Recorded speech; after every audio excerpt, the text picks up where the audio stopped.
This is the Troll Patrol, live with Justin Freakin.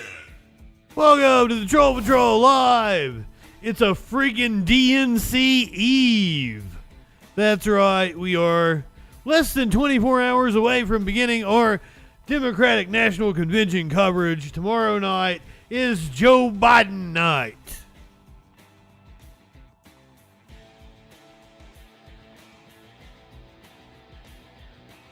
Warlord, did you see the schedule? I believe Tuesday is Clinton night.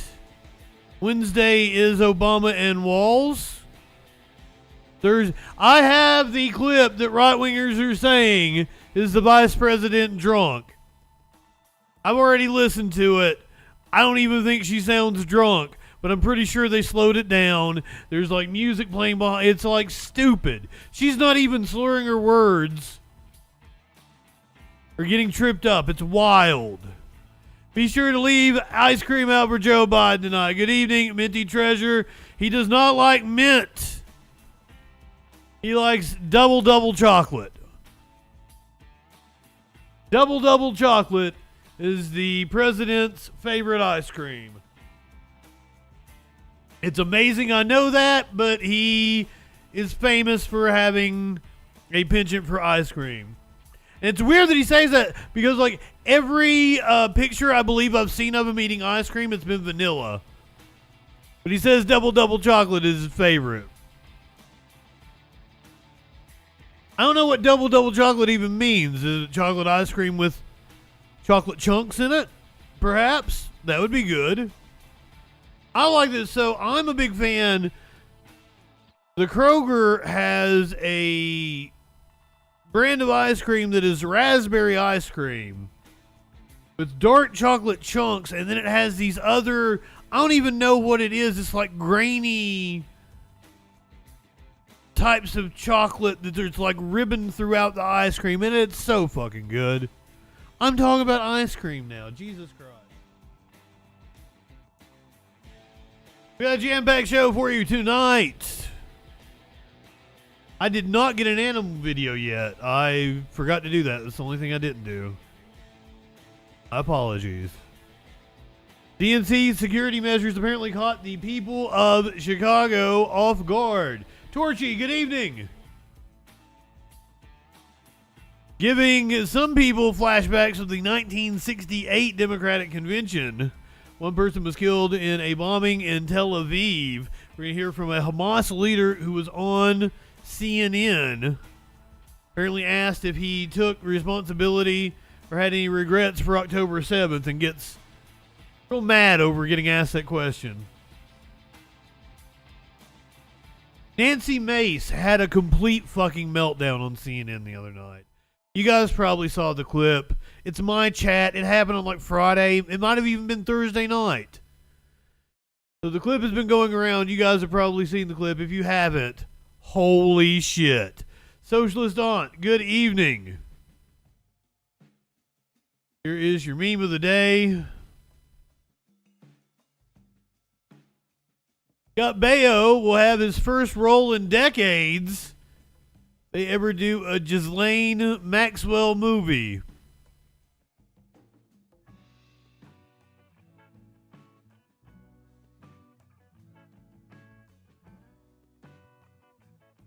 Who did you see, Torchy? Back-to-back concerts. That's something Justin Freakin would have done in 2017. And I bet you are fucking exhausted.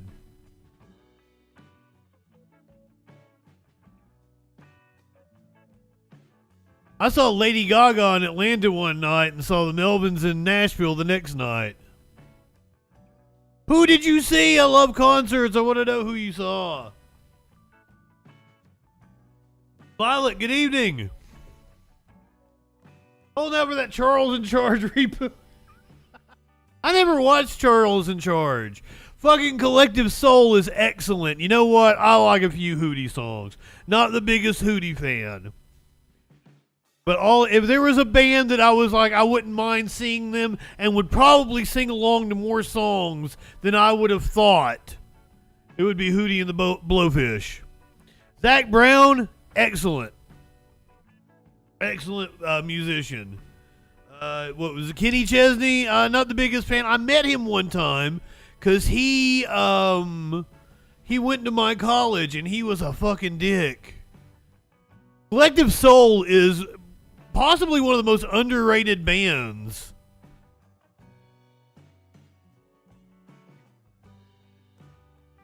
So, excellent weekend you had, Torchy.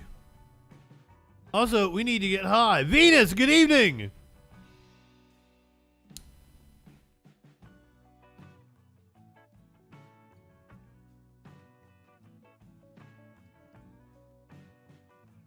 Less Than Jake, excellent.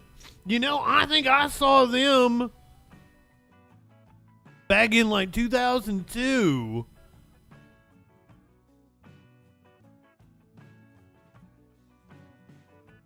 There was there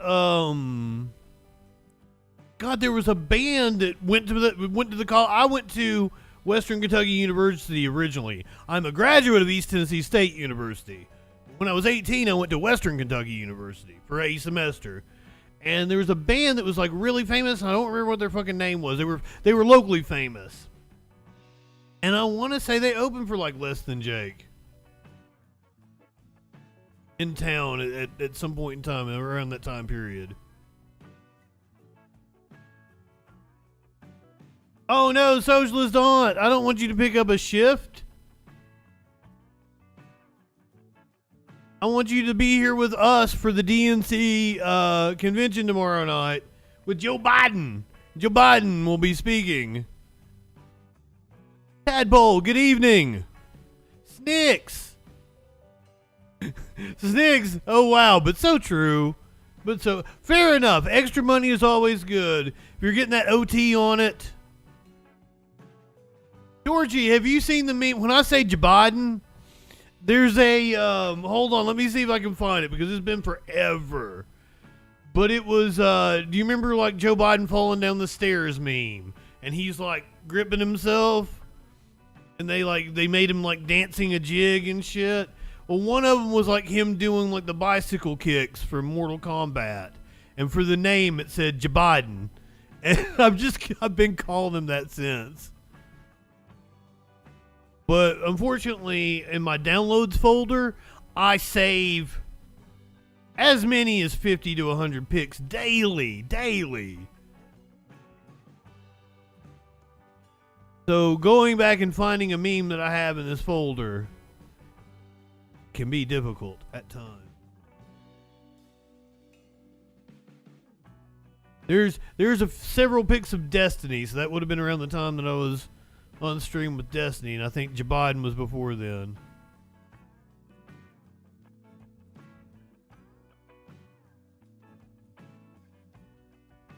I need to look at the topics on these memes to get an idea of the time frame of them.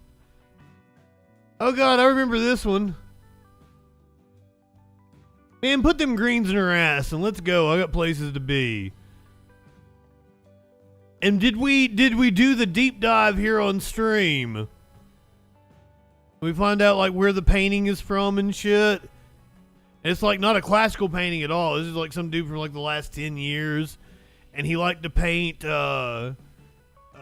shit, like just absurdist shit. I think he might have been from a different country and came here and like traveled around. This was something southern. Because it's okra. I think the name of it was something okra. Yeah, I don't think Joe Biden was this far back.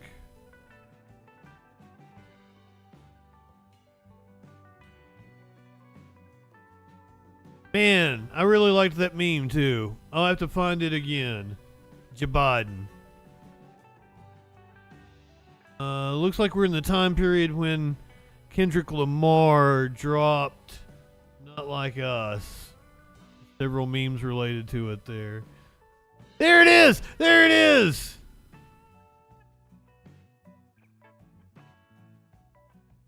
Old okra ass! Sky Comet, good evening!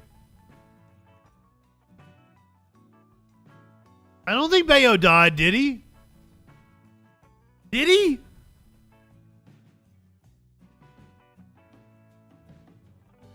I'm not aware if Scott Baio died. Yeah, unfortunately he's still alive. Yes, this was the meme I was referring to. Joe Biden against Katana. Not high enough for this ship. We gotta get to the news. Alright, so you guys remember the song that Media Winch made, the rap song? She called it JustinFREAKIN. I have renamed it to Light One Up, Tip One Back. Because, like, that's the thing, like, that's the phrase that is said over and over and over throughout the songs. It just makes more sense to me, I think. But I've been making a music video for it. And I will probably be using it as my new YouTube Twitch trailer. And it is cracking me up, and like, oh my god, some of this shit in it. I can't wait to show you guys. I showed Media Winch like the first cut, but it has like, I would play it for you guys, but it has like a 20-second hole at the beginning of it where it has just nothing, because I don't know what I'm gonna do. I have an idea. I talked it out in the shower a couple hours ago as I was getting ready. I was like, all right, that might work. That might work. That'd be really cool. The DNC starts tomorrow. Tomorrow at 6 p.m. Tomorrow at 6 p.m. Eastern, we'll be covering the DNC. I'm sorry. That's what I'm here for. I'm here to keep you in the loop. You're going to know what's going on. Tomorrow night is Joe Biden. Joe Biden will be speaking at the DNC tomorrow night. Several other speakers. I don't know any. You know, funny you should say that, Venus. Let's go to Chicago. They had a live stream. They've cut it. I don't know if they have dispersed the protesters for the evening. This is outside of the, is it the United Center where they're at? Walls have got to go. All the walls have got to go. From Palestine to the Philippines. From Palestine to the Philippines. Anthony Blinken has touched down just recently, earlier today in Israel. Peace talks are resuming this week in Cairo. We'll be marching towards you in a second. If you just move around the corner, we'll be marching towards you in a Trans second. rights are under attack. Stand up, fight back when trans rights are under attack. What do we do? Stand up, fight back. When immigrant rights are under attack. Fuck yeah. Stand up, fight back. Solidarity. And like, you may say, what do gay rights have to do with freeing Palestine? No one is free until everyone is free. Abortion rights are under attack. What do we do? Stand up. It's all intertwined. Yes, Venus. What do we do? Stand up, fight back. What do we do? Stand up, fight back. We're moving up. You can't tackle just one system of oppression. Stand up, fight back. We need the rights. What do we do? Stand up, fight back. Abortion rights are under attack. Stand up, fight back. Gay rights are under attack. Y'all gotta keep moving. Stand up, fight back.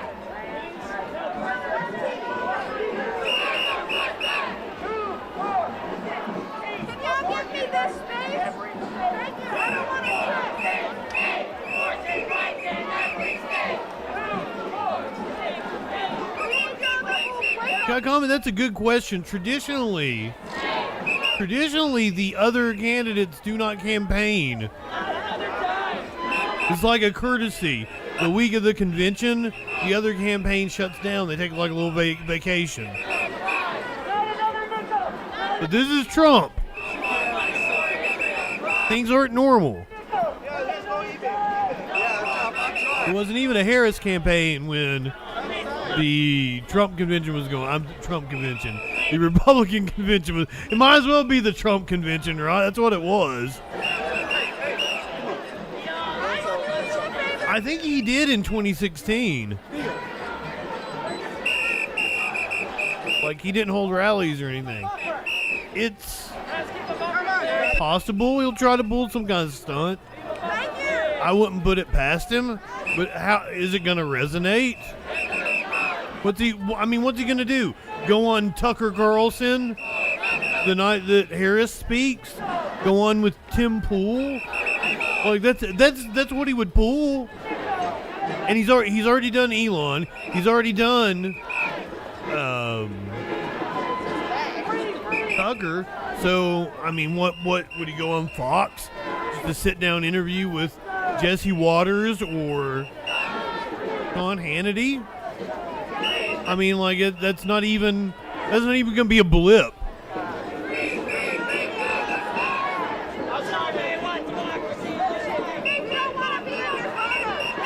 That's a big part of it, yeah. So they don't want to have to fight the convention to get press, so it's a courtesy, but it's because, like, hey, it's not really, the news cycle is going to be dominated by the party that's having their convention. So might as well, it's a good chance to rest before you're in the final stretch of the campaign. That is why traditionally campaigns shut down the week of the convention of the other party. But he has 2 rallies planned this week. That makes sense. But I mean, if they're also early in the day like he usually does, like at 4 or 5 o'clock, it's not like he's taken away from the DNC anyway.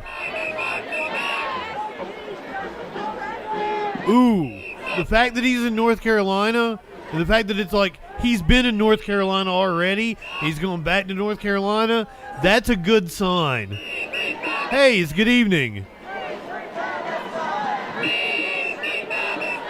So I don't know how other people work. So I get 10 or more hours of sleep every night. I've never had sleep troubles.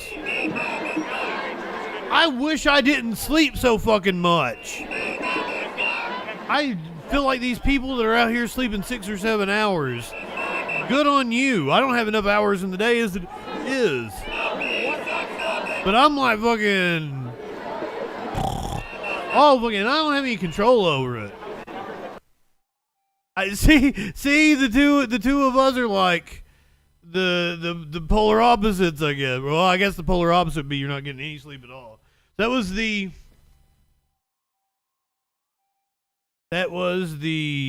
scene within the last couple of hours outside of the DNC. Apparently the security measures that were put in place ahead of the convention. Has everybody seen the stage? Maybe I should show you that. I showed it to everyone in Discord. This is the DNC convention stage. I'm open. Yeah, apparently he had to pay what he owed from last time and pay up front for this time in order to go to whatever venue he went to in Asheville. So that also tells you something. North Carolina is so in play that he's paying his bills to go to Asheville. North Carolina is a state he has easily won both times. It hasn't been in play since Obama. But Democrats think they can win it. Asheville is super woke. But they're also very concerned with it's very rich as well. They're concerned with their tax cuts. That's why he goes to Asheville. I don't like the DNC stage. I don't know what you guys think. I'm open to maybe there's something I'm not seeing about it. It's going to be really cool when we see. Are there slots in? Well, Warlord, I will kind of agree that the Republican stage was cooler. Unless we see it in practice tomorrow night and there's something I'm missing. Yes, I thought all the screens at the RNC were fucking overkill. But the basic stage layout. Raleigh is woke. Greensboro is woke. Charlotte. The Terry, good evening. Yeah, the flag looks like shit, but this is just us seeing a picture, and it's not doing what, it might do things, and we're not exactly seeing it. But as of right now, not digging the DNC stage. So that's the setup for the convention. The reporters we're getting ready to hear from are inside of the convention center. Showing the map of that bigger protest that will be happening tomorrow. The United Center. I don't know where they're at. Security all around the city right now. You've probably noticed it as you've driven around yourself, including some areas downtown that are nowhere near the United Center. Andrew Ramos is live in the Gold Coast, where people are dealing with what some are calling surprise new restrictions. Andrew. Hey there, Erica and Joe. Well, unlike the restrictions we knew about over at the United Center, McCormick Place, the restrictions here were just announced this weekend, blindsiding many people who live and work in the area. Now, we are in the intersection of Rush and Pearson. You can see all those restrictions fully in effect right now. And the big question, why? Well, we have learned that many prominent DNC speakers will be staying in this area. Obama! Street blockades along with intense security checkpoints. It's the new normal on a few streets near the Mag Mile, at least for this week as the Democratic National Convention rolls into town. The Bidens, Clintons, Obamas, as well as Kamala Harris and Tim Walz. North Carolina is amazing. Created this security hot zone. The streets you should try to avoid: North Wabash from Chestnut to Delaware and East Huron from Michigan to Rush, shut down to traffic for a good part of the week.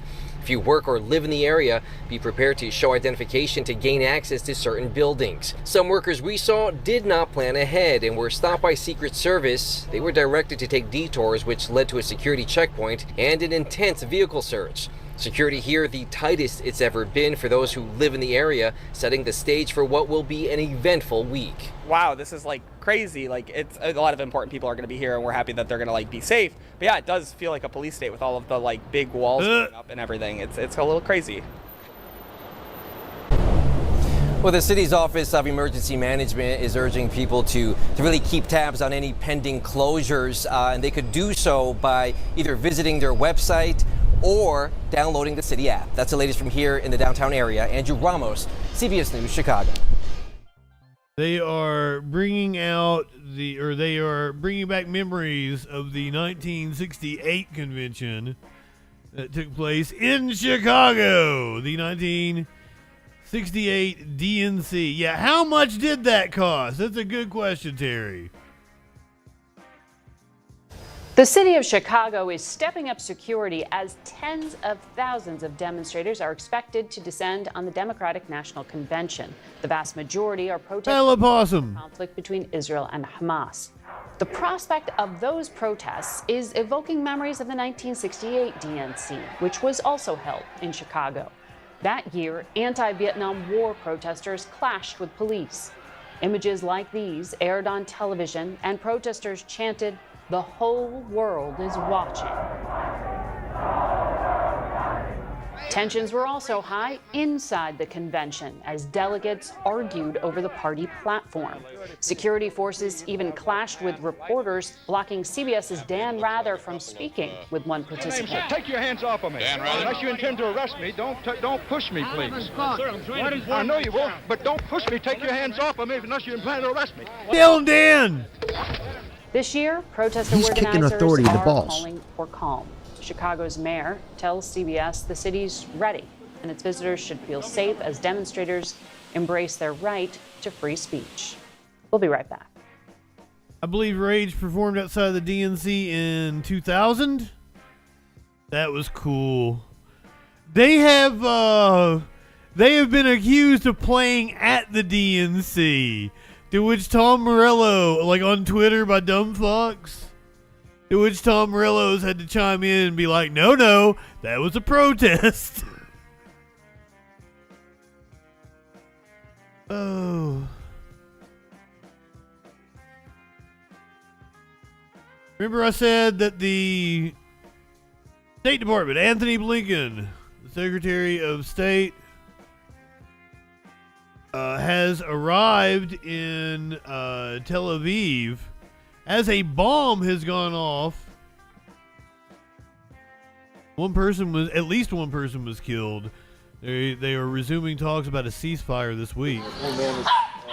Da construção deste engenho explosivo. Era uma com as exigências de Israel e, portanto, não há, foram estas as palavras, não há qualquer possibilidade para entendimento se assim continuar. Vamos ver o que é que vai acontecer nos próximos dias. Para já, bombing in Tel Aviv, marcada por atentado, morto, ferido grave. I don't know if the AP is going to have any information for us. I think this happened within the last few hours.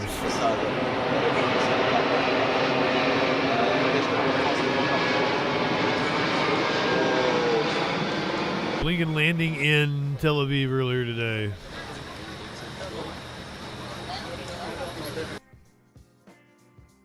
Yeah, this was just posted 2 hours ago. At least one person was killed and another one was injured after a bomb exploded in Tel Aviv on Sunday evening. This is according to Israeli police. Police worked to clear debris from the scene.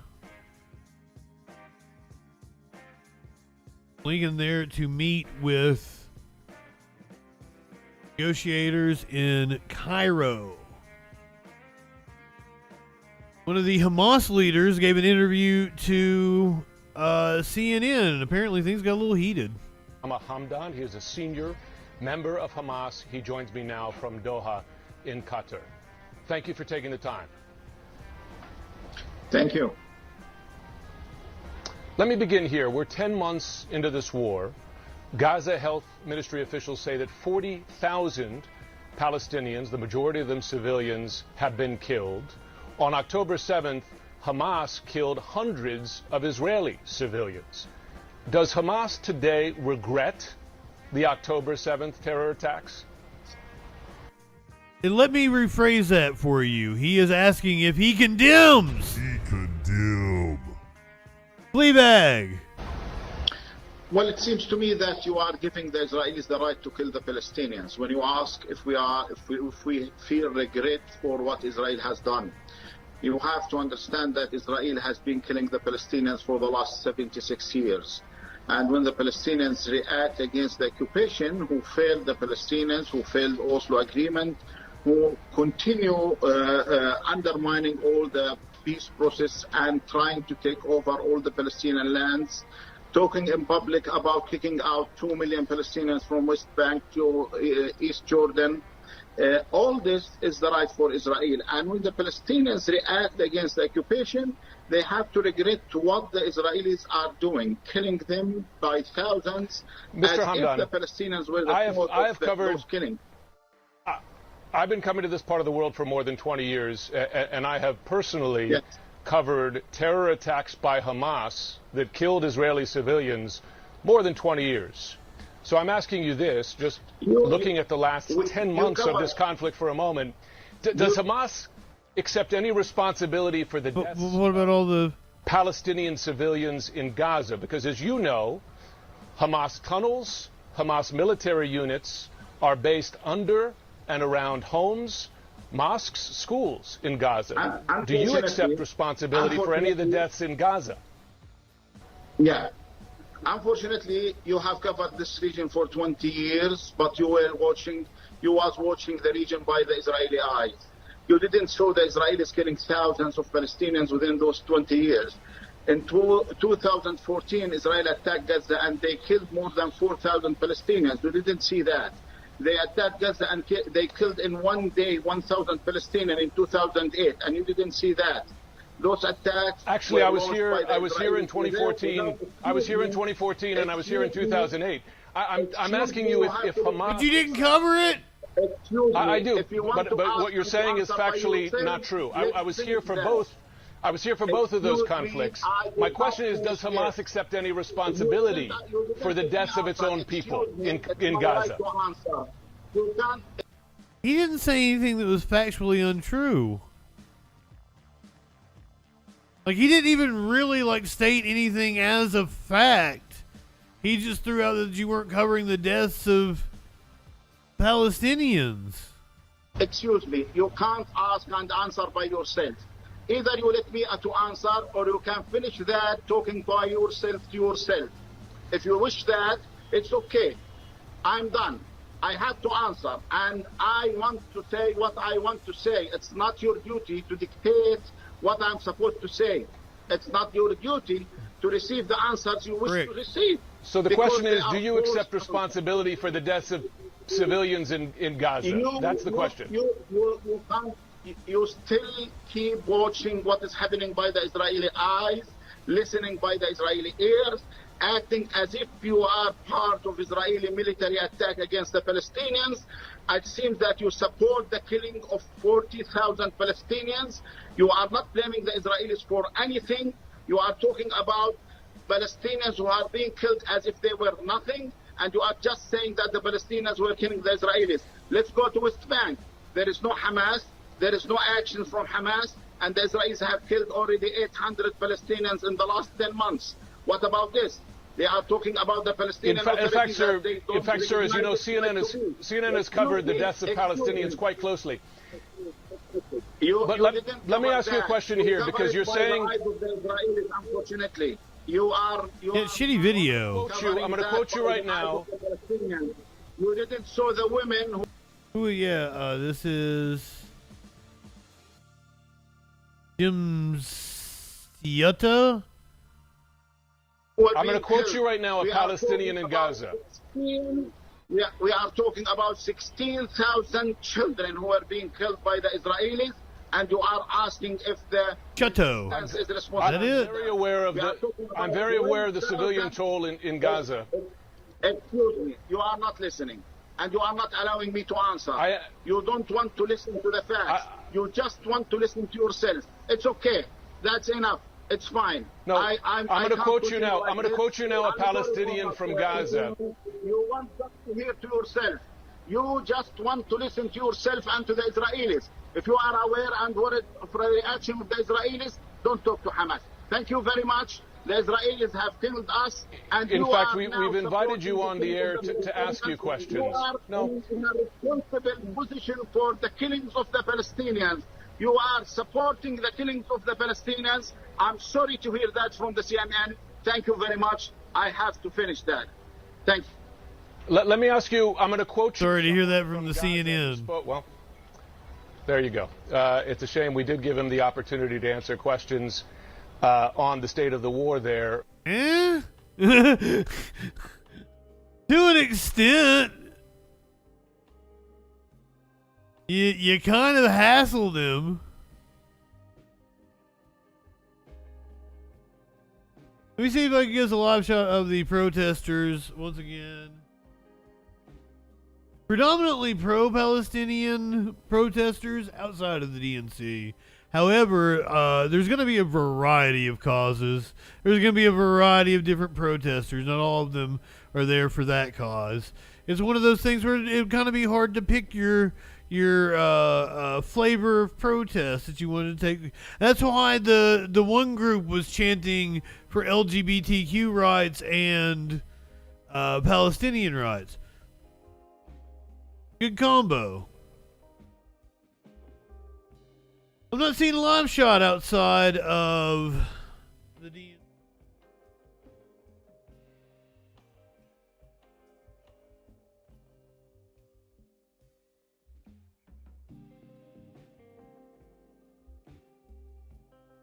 Might have one. Things seem kind of calm. This is live outside of the DNC. I don't know my streets in Chicago. You know, in most situations, I appreciate it. The pro-Palestinian protest. Not today. Today you want that speed. I'm like, man, we almost there. We've been almost there for too long. It's a permanent one. So. Right. They trying to get that time.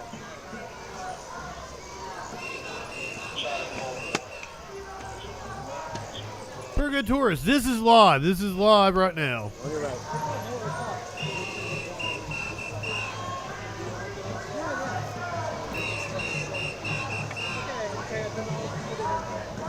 So once again, this is the DNC Eve.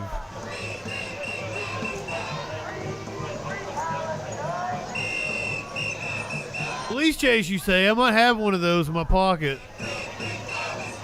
Well, also, some people snuck in on me I didn't say hey to.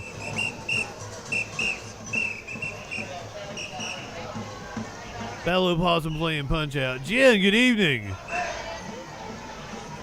Llama, my friend. Ken and Brimp. Well, it's actually, this is, Chicago's in Central Time. It's 7:30. Are you aware that Chicago is like, pretty safe city overall?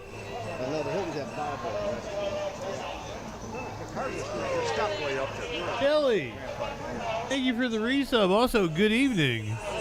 It is. Not even in the top 20 for homicides in the country.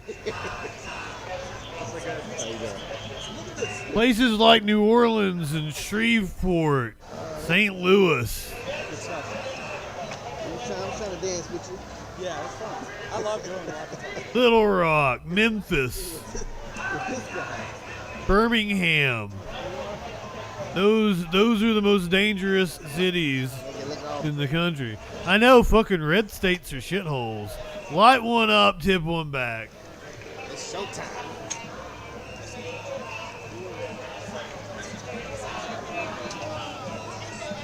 Oh wait, you want me to wait? You want to put some lip gloss on? I'll miss it. Amazingly enough to me, despite the... this one blew my mind, man, looking at crime statistics. Florida, not an unsafe state to live in. In the bottom half of the state, like with a bunch of blue states. Florida, relatively a safe, it was like 35th or 34th or something for crime. Sorry. Blew my fucking, because you got the Florida man stereotype.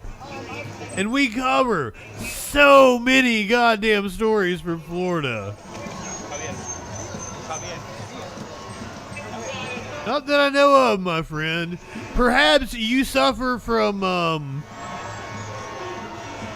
I forget what it's called, because, like, if you're, and I try to keep people grounded here on this show, because we watch the worst of the worst. We watch the most absurd news, politics, current events, and we watch a hell of a lot of crime stories. But overall, crime is down. Now's the safest time to be alive. Ever! So you have to keep that in context as we're watching, because we just have the immediacy. You didn't hear about all this shit that was going on back in the day. It absolutely is true, my friend, and you should look it up. Why? Why do people always think, like, especially right-wingers? Right-wingers always think, like, crime is at record highs or some shit. Holy fucking shit. Safest time to be alive ever. As I said, Chicago, not even in the top 20 cities for homicide. But if you watch Fox News, they'll Chicago,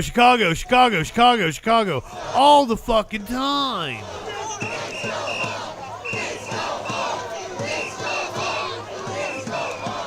It is absurd. Exactly, Sky Comet. Places like Mississippi, Alabama, where you have a combination of violent crime, bad education, stupid laws, and poverty. Exactly. You said it beautifully.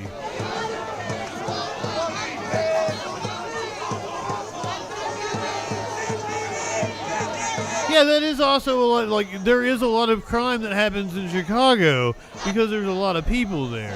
Once again, like, we watch a lot of car chases, and they happen a lot in L.A., but that's because L.A. has a helicopter. It's a big enough city to have a helicopter to watch these chases, and there's a large population. Once again, we are live outside of the DNC. Brother, you don't think that's a, like, you're going to come into a leftist stream and be like, oh, these Democrats start looting. That's what they call a racist dog whistle.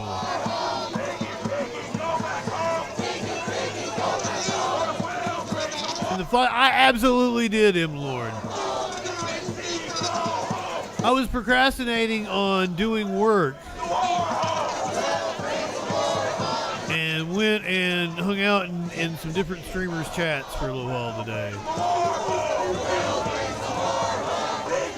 Tyler X, Adrian Vixen. I found a couple of new friends we might eventually raid at some point in time.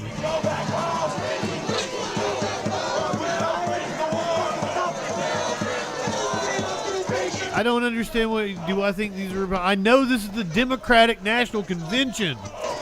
I do the news, my friend. I've already set up the stream for tomorrow. Jesus Christ, my friend. Republicans or right-wingers are really dense. Yeah, these are leftists. These would be anarchists, communists, people that aren't necessarily Democrats. No, my friend, I don't even really consider myself a Democrat. I'm probably far more loyal to the Democratic Party than anybody in this chat. I don't think you understand how politics work, and this is another thing that we get from right-wingers. Like, your opinions are just formed out of complete fucking made up nonsense. Don't try to pull fucking shit. You're coming in here and telling me what I believe, dude. Are you hearing yourself? And boy, if I tried to tell you what you believed, holy shit. And I can literally restate things that you will tell me. And you will be like, don't put words in my mouth, and you get all triggered. It's insane. Holiday, good evening. I'm sorry you didn't get a notification. Twitch is weird sometimes. Are you in the Discord? I try to always tag everybody. We have a bot that tags people, but I try to just do it myself. It's so wild. But then again, you have to create a straw man. You can't argue against actual positions when you really don't have a leg to stand on. You feel what I'm saying? So this is the scene outside of the DNC. We're going to go back to our preview coverage, where we've got the chairman of the Democratic Party, Jamie Harrison, on one of the morning shows this morning. Maybe it was earlier on MSNBC. Jamie Harrison giving us the rundown of what's going to be happening at the DNC this week. And with early voting starting in just 29 days, he believed that 29 days. Democrats are hoping to keep their recent surge in momentum this week's national convention, with help from some of their party's biggest political stars. Is that a poster of Julia Louis-Dreyfus? Opening night keynote first night on Tuesday. And on Tuesday, a speech from former President Barack Obama. Governor Tim Walz. I think you get Clinton on Wednesday then. And Thursday's marquee event, Vice President Kamala Harris will formally accept the Democratic nomination. And new this morning, this year's host, Illinois Governor J.B. Pritzker and Chicago Mayor Brandon Johnson will also speak, welcoming good move to their neck of the woods. Good move. He also announced that Pritzker will be a good host. Night centered around For the People, For Our Future. Joining us now, DNC Chair Jamie Harrison, who's looking calm, cool, collected. And up early, because again, they're an hour behind because he's in Chicago. Thank you, Chairman Harrison, for joining us this morning. For people that maybe have never been to a convention before or don't understand the party process of it all, can you just talk about the role that you play in conjunction with Chair of the Convention, Mignon Moore, and what is going to happen on Monday specifically? Yeah, well, thank you, and good morning to all of you. Well, you know, the convention is an entity of the national party. So the RNC held their convention in Milwaukee, and we're holding our convention in Chicago. And so we work very closely with our convention team to work on the programming, to work on all the accommodations that are necessary, from the housing to the facilities. Talking to the MSNBC libs like they're babies. He does look like King Hippo. He does look like King Hippo. Oh, wait a minute. You're saying you're playing Punch-Out. They are working with secret. You're not calling Jamie Harrison. The local police on all of the security. So it. I can see it though. Multifaceted. There's so many aspects to putting on a convention, particularly when a convention this size. We expect 50,000 people. Yeah, stop talking to me like we're having a conversation, just me and you. Like, that really trips me out because, most people talk about what we're fucking watching. I think, Michael, can you tell me if I'm wrong? But I think our convention, our footprint's a little larger than the Republican convention because we have more delegates as well. Yeah. And because we have so many other entities, labor, and those various coalitions that make up the Democratic Party, it's a lot of. It does look like King Hippo, though. I can tell you, Chicago, the state of Illinois, they have rolled out the red carpet. The way that they pitch, they have been that way every single day. They have done nothing but the absolute best to make sure that this convention is the best convention that Democrats have ever had. We've talked about enthusiasm, some of the enthusiasm that we're seeing coming out of the Sun Belt. Let's pull up these numbers from the New York Times. These are likely voters. Arizona U.S. Senate, Gallego leading Lake 51-42. In Nevada, Rosen leading Brown 49-40. The North Carolina governor's race, Josh Stein, who we had on the program yesterday, 49% over Mark Robinson, 39%. Also, I will be getting back to you guys with debate schedule for at least September. Like, by the end of the week, I will let you know the debate schedule. We are definitely watching debates for the Arizona and Nevada Senate. That one should be fun, too, because that dude's batshit crazy. This dude is honest to God batshit crazy. So if we get the chance, we're going to watch the North Carolina governor debate as well. And then when you talk about mitochondria, good evening. Trump, Harris is leading Trump in Arizona 50-45. Yeah, they will totally have performers, Torchy. But the performers at the DNC will actually be names you know. And I swear to God, if it's Sheila E., if we get Sheila E. at the DNC, like, I'll enjoy it. But it's just amazing that she pops up on everything. No, like one year it was fucking, what's his name? Goddamn. John Legend and fucking, yeah. Like, they might have Lady Gaga or some shit. Like, seriously, the DNC has all the celebrities. So you'll get good performers. The map has expanded. I don't need to tell you that. At some point, though, there's good evening. Strategic decision about what. Yes, we all know Kid Rock. I'm sorry. I am sorry to besmirch the good name of Bob.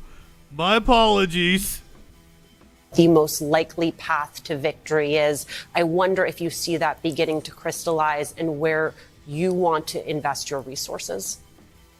Well, the big thing for us is we've always been focused on a 50-state strategy, understanding that, yes, there are some primary battleground states for the presidential election. Yes, there's going to be some interesting states that we have to focus on for the U.S. Senate. House, we have some. That's what I said earlier, Torchy. I don't know if it was Tyler X's chat I was in. I was like, I don't remember who it was, but they brought up Kid Rock, and I'm like, he just samples. You listen to Metallica or Warren Zevon instead. Like, seriously. Races in some of the non-presidential battleground states, and then gubernatorial elections. Now, sometimes all of those things stack up, and they're all in one state, and then sometimes they're not. And so our approach at the DNC for the last 3.5 years, thanks to Joe Biden and Kamala Harris and the investments they've made in our party, is to make sure that we are investing significant resources across the board in all states, so that as we get to election day and we see that there's a race that is popping up that wasn't on anybody's radar, we do have some resources, we do have some infrastructure to be able to compete and eventually win in those particular races. And so we will be focusing a lot on the presidential battleground. That's the road that the DNC primarily takes. But our sister committees, the D-TRIP, the DS, the governors, looking at the other ways that they can add to their rosters, and we're going to be there to backstop and support them in those efforts. So every state, we're going to compete. There are Democrats all over the country. Why does Simone always have the ugliest goddamn sets? Every time. In all 50 states, Democrats who live abroad, for the first time, I am putting $500,000 into our Dems abroad, because there are millions of Americans that live abroad that vote in many of these battleground states, that vote in many of these targeted House and Senate races. And so we want to make sure that we are talking with them and communicating with them about the importance of getting their ballot in and getting their ballot in time so that we can win these very, very close races. So first, Chairman, I applaud you on the last point you made. I've been working with expats. I don't think Ohio is winnable at all this cycle. I think Brown is going to win. I think Ohio may be closer than people are expecting, and I think Ohio is possible to once again be in the toss-up category in the next cycle or two. And our servicemen and women abroad for well over 10 years. You ain't winning North Dakota. Forgotten voters. And so when you ain't winning South Dakota. You ain't winning South Carolina. Particular attention to them. And I do a lot of work now as the chair of the U.S. Vote Foundation, Overseas Vote Foundation, for that very purpose, making sure Cruz could lose. Citizens abroad have access to the ballot box, and states need to stop monkeying around and help the chairman out and support the effort for our overseas patriots to vote. So that's where it's been bound. I want to. I wouldn't be surprised if Trump wins it by 3%. Efforts that you're making, Chairman, you need to stop this because you're making Donald Trump mighty nervous. Torgy, I'm glad you asked about that because I want to show you guys something. So, do you guys remember my friend from the Jake Jacobs show? He's the right-wing talk show host that I had a little feud with. Well, when I was making that music video for the rap song that the Media Winch made about me, I was looking at all these old clips to put it together, and I was like, my old friend Jake, I'm going to message him, see how he's doing. I'm like, hey, buddy, it's been a while since I heard from you. I was going through some old clips. I wanted to see how you're doing. He's like, I'm doing great. Busy with 4 different shows and saving America from communism. Is that how you say it? Communism. Communism. Is that really what they're going with? What the fuck? Like, do you guys hear yourselves?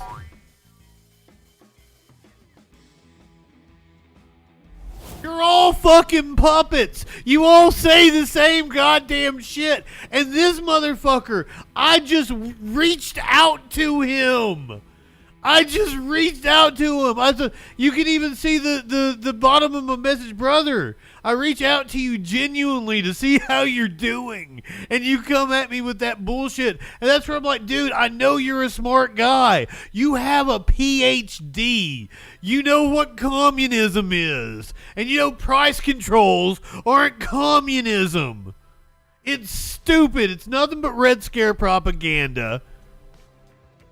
And like, here's the thing, and that's the reason why I can't be friends with right-wingers that are in this space, because like, off the camera, I'm like, cut the shit. You know better than this. You're smarter than this. And they can't, because they have to keep up the cog dis to keep up their fucking grift.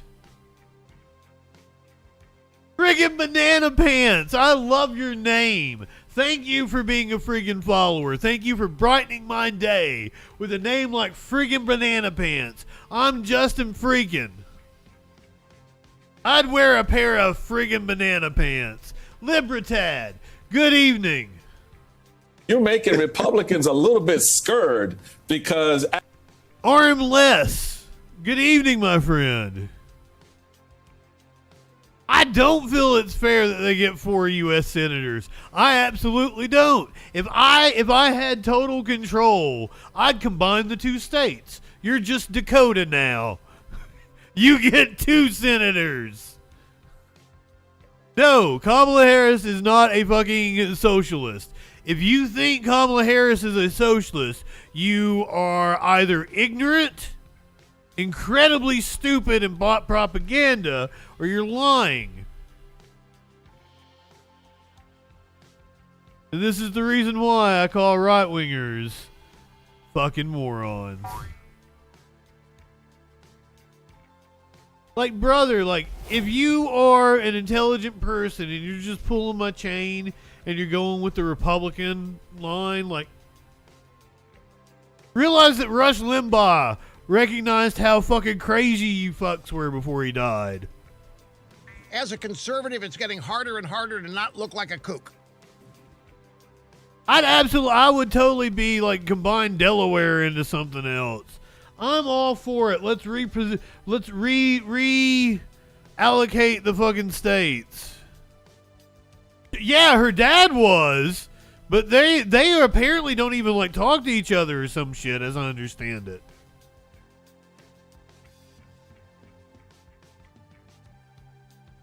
West Virginia and Virginia totally do that, but Virginia. Okay, here's the thing: Virginia's a cool state. And northern West Virginia is a cool state. And my family's from Southwest West Virginia. That is like the armpit of America, I assure you. I'm rambling now. If you're watching on Twitch, we're gonna have to take a commercial break. When we come back, I've got all kinds of shit for you. I got Nancy Mace having a meltdown on CNN. I'm going to show you behind-the-scenes footage of Kamala Harris phone banking. Was she drunk? The right wing sharing out this clip of her saying she was drunk. Drunk? Am I drunk? Like one up, tip one back. I'm definitely high. But maybe not high enough for this shit. We're going to find out if Trump's hair is real. I'm going to give you an update on Tiffany Henyard, the mayor of Dalton, Illinois. Holy shit. The police commissioner got fired and she's reinstated him somehow. It's wild. She apparently stole like $8 million from the city. I assure you want to hear this. We've got a deputy killed, an officer injured in a chase, a man who was arrested for the murder of another dude yelled at his victim's widow in court. A taco truck owner staged a fake robbery. All that and a lot freaking more on the other side of the break here on the Troll Patrol Live. Take your 3 minutes of commercials, like turn down the volume, let them play. Come back to us afterwards. Go get you a drink. We'll be right here. You're not going to miss any news.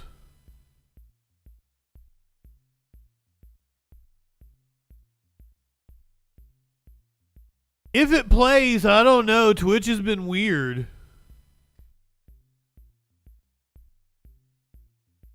I wish I didn't have to give anybody commercials. I don't want to. I try to do, that's why I do it this way, to be the least intrusive as I can. Because, like, it really sucks when you're in the middle of a good video and a commercial pops on. So it's better to do it all at once. And you got to do 3 minutes in order to get the 50% or 55% revenue share, whatever it is. I hate it. I don't want to have to do it. I don't want to play this game. I want to take the show to the next level, but that means making a lot of changes I don't want to make. I don't want to sell out. I want to do this as true to myself as I fucking can.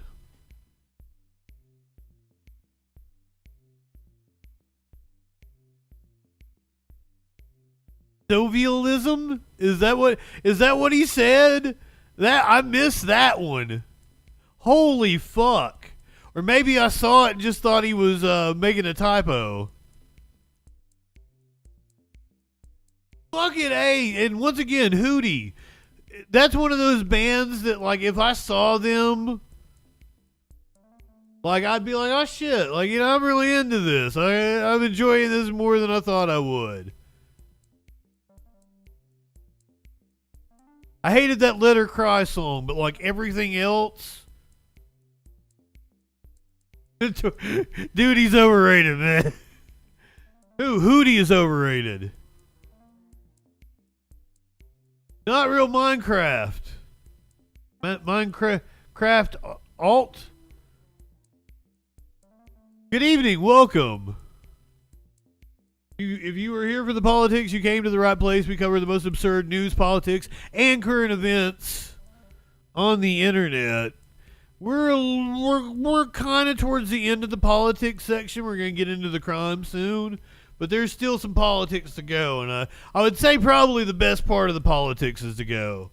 And just as soon as everybody gets back from commercial break, that's what we be doing. Gayest Winston! My friend, good evening. Hello, M-Lord, hell yeah. It says you still got 15 seconds, but I'm glad you're back.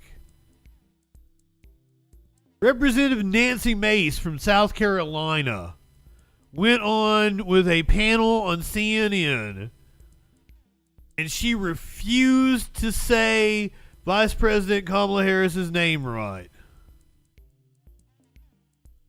And I think, here's the thing, is I think she says it right one time and then corrects herself to the wrong pronunciation. I certainly take that, but I'm wondering... And a lot of rich history comes out of my district in South Carolina that I'm deeply proud of. With respect. Trump injecting Vice President Harris's race and then suggesting that she's not actually black.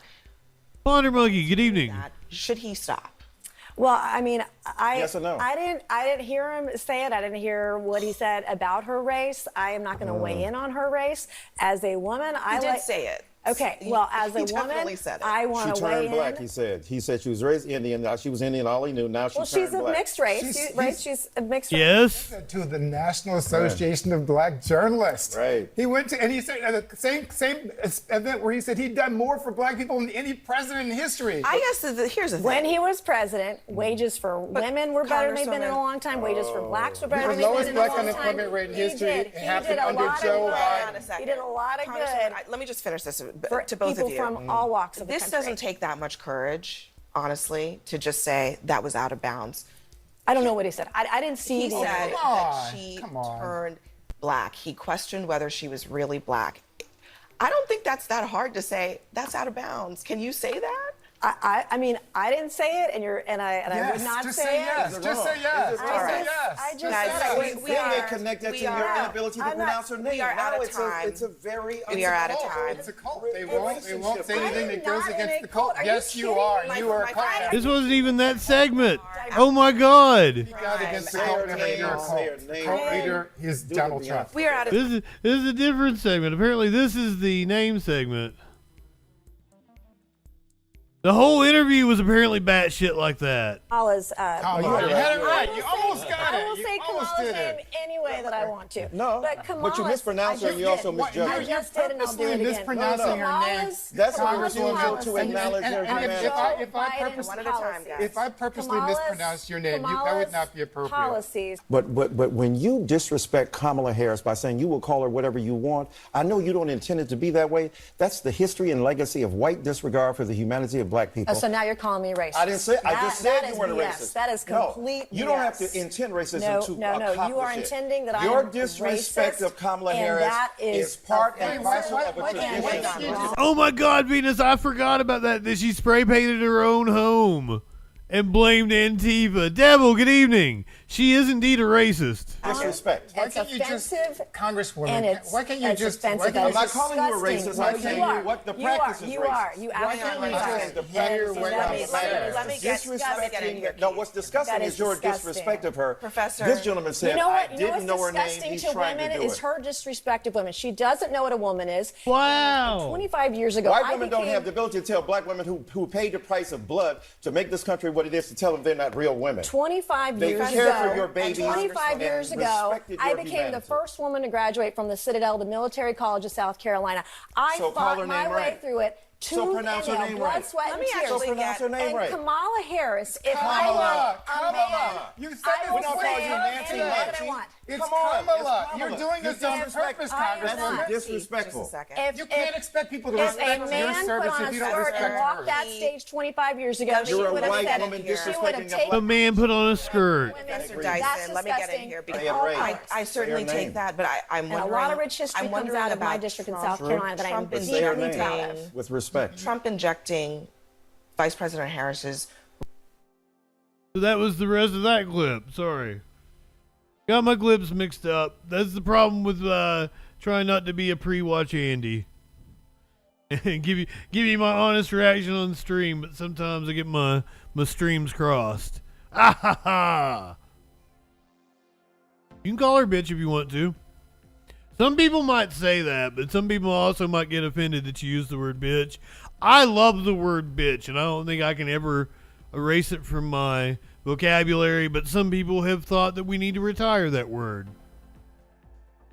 I'm open to the discussion. I don't know what you guys think. I mean, clearly using it in a misogynistic way, absolutely wrong.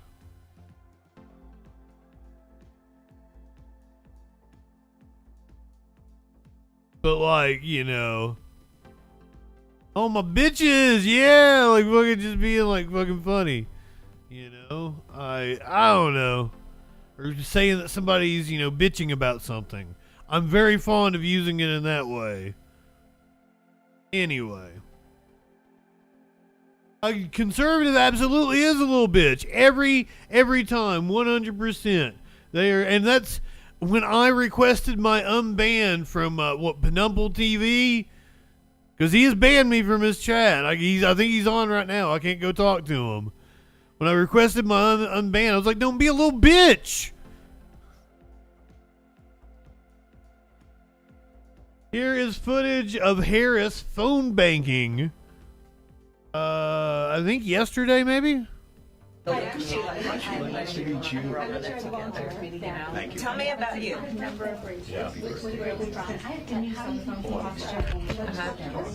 Hi, Denise. Jim Wolf's here. I'm well. Hey, thanks for taking the call. Great. Really appreciate it. We're here and just stopped in. We've got volunteers calling and trying to get the message that we're out. What issues are you thinking about working on? Hoping we're trying to earn your support. I would love to get a call from the vice president. Tell me about yourself. What issues are you concerned with? That would be fucking awesome.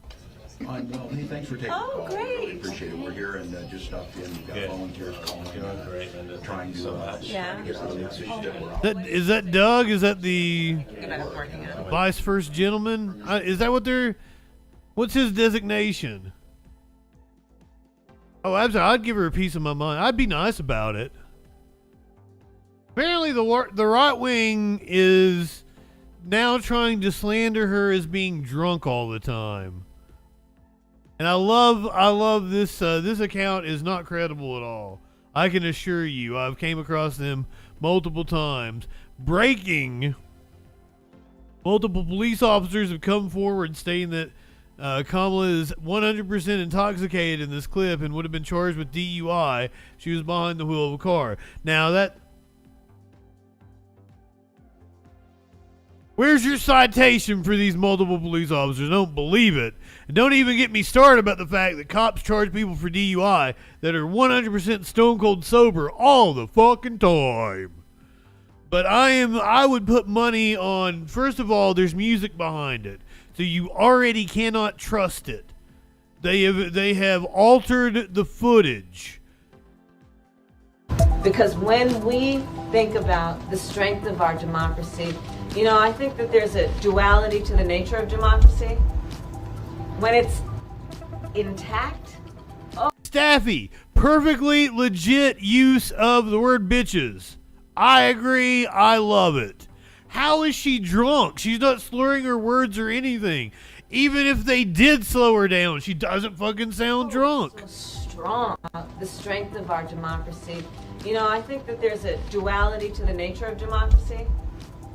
When it's intact, oh, it's so strong in terms of what it does to uphold and protect individual rights and freedoms. So strong in its nature. And it's very fragile. They are reaching. As strong as our willingness to fight for it. Because when we... And never trust a 30-second fucking clip. When she doesn't have a podium, she's trying to do theater. She probably was a theater kid. That makes perfect. She does look tired. She absolutely looks tired. But never trust a clip that has music behind it that's 30 seconds.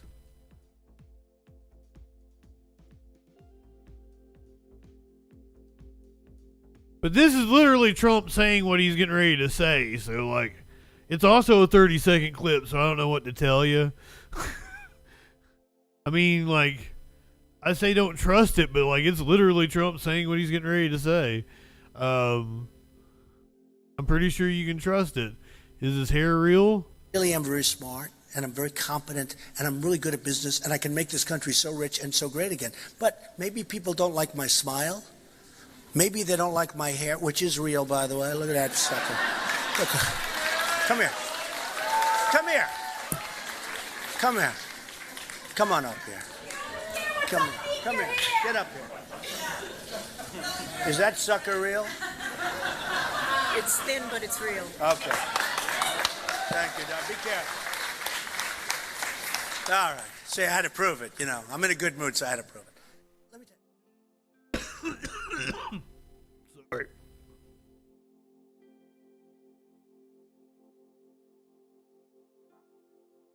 Also, good evening, Stabby.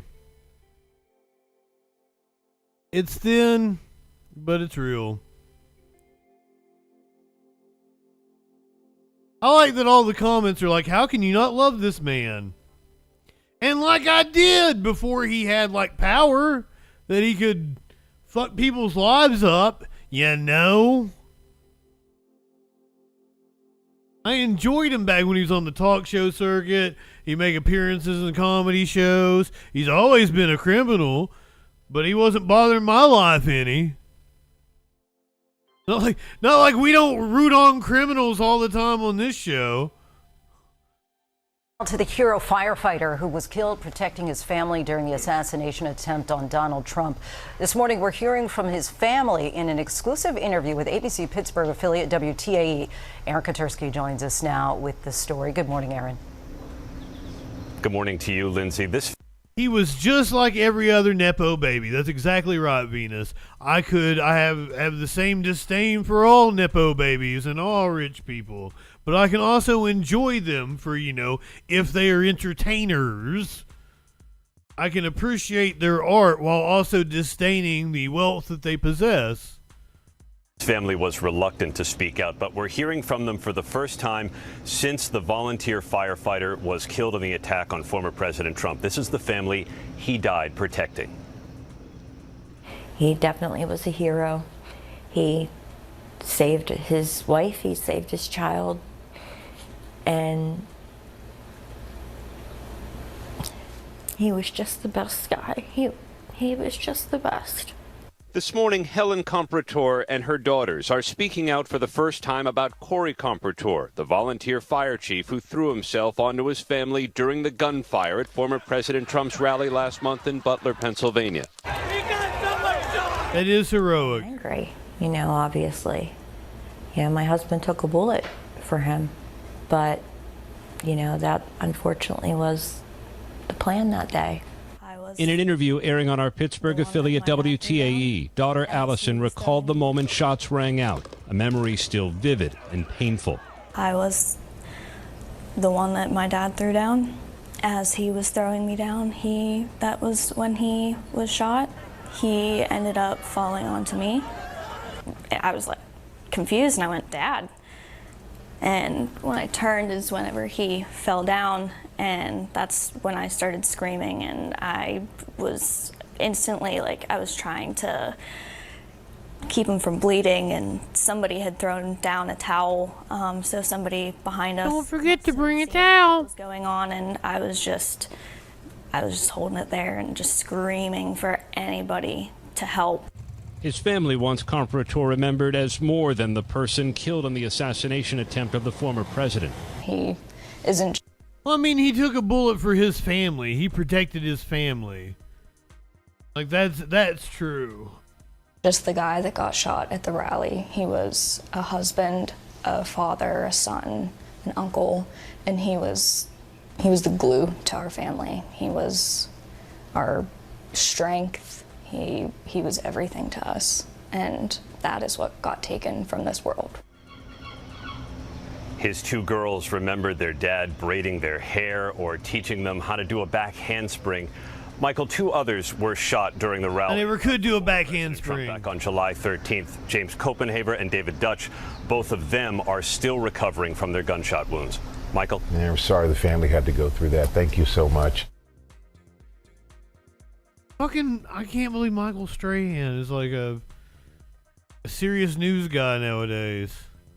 I mean, it's like a morning show news guy, but like still. Didn't the millions in 2020, wasn't that enough people dying?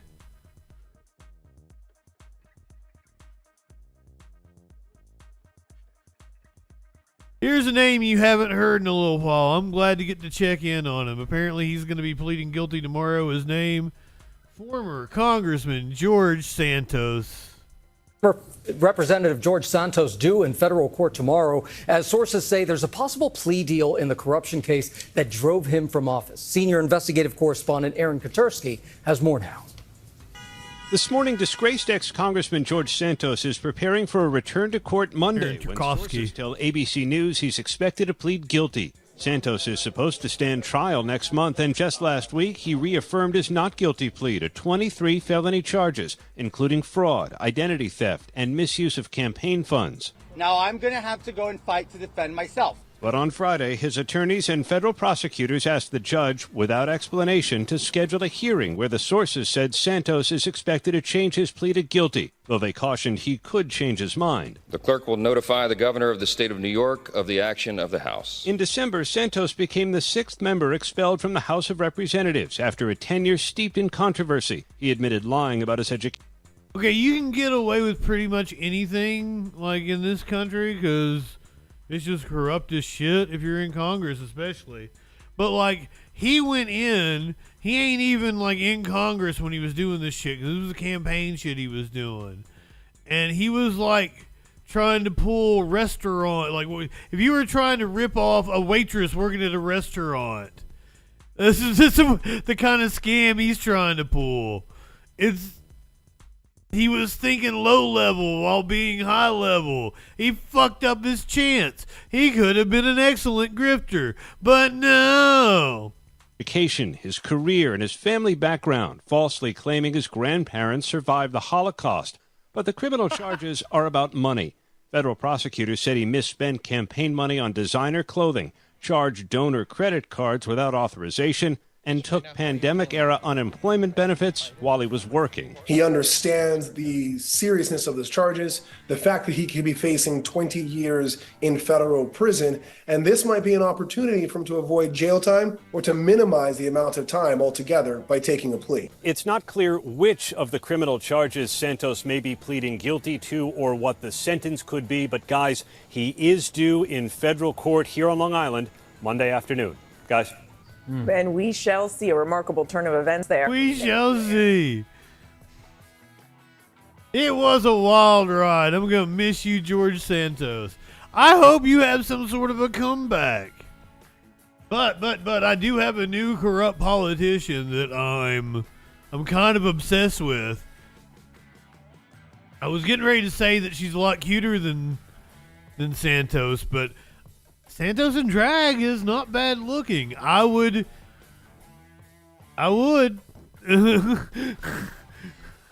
What was George Santos's drag name? What was his other name? Not only did he have a drag name, he had like a Anthony DeVolder. Katara. He has a OnlyFans or something now, doesn't he? Or they? I don't know how. I think he is still a he.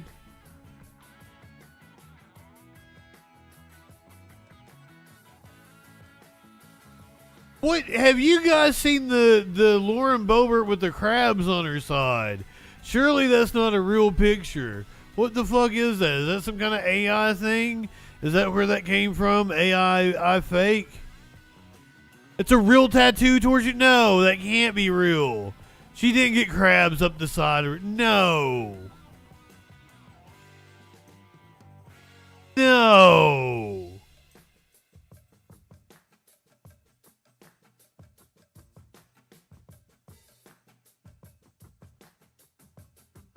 Because the jokes just write themselves with that one.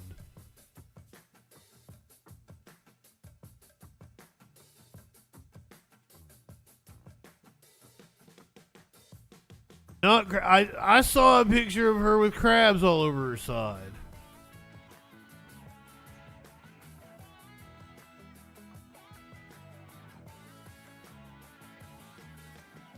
So I have a new favorite corrupt politician, I do believe. It is the mayor of Dalton, Illinois. Her name is Tiffany Henyard.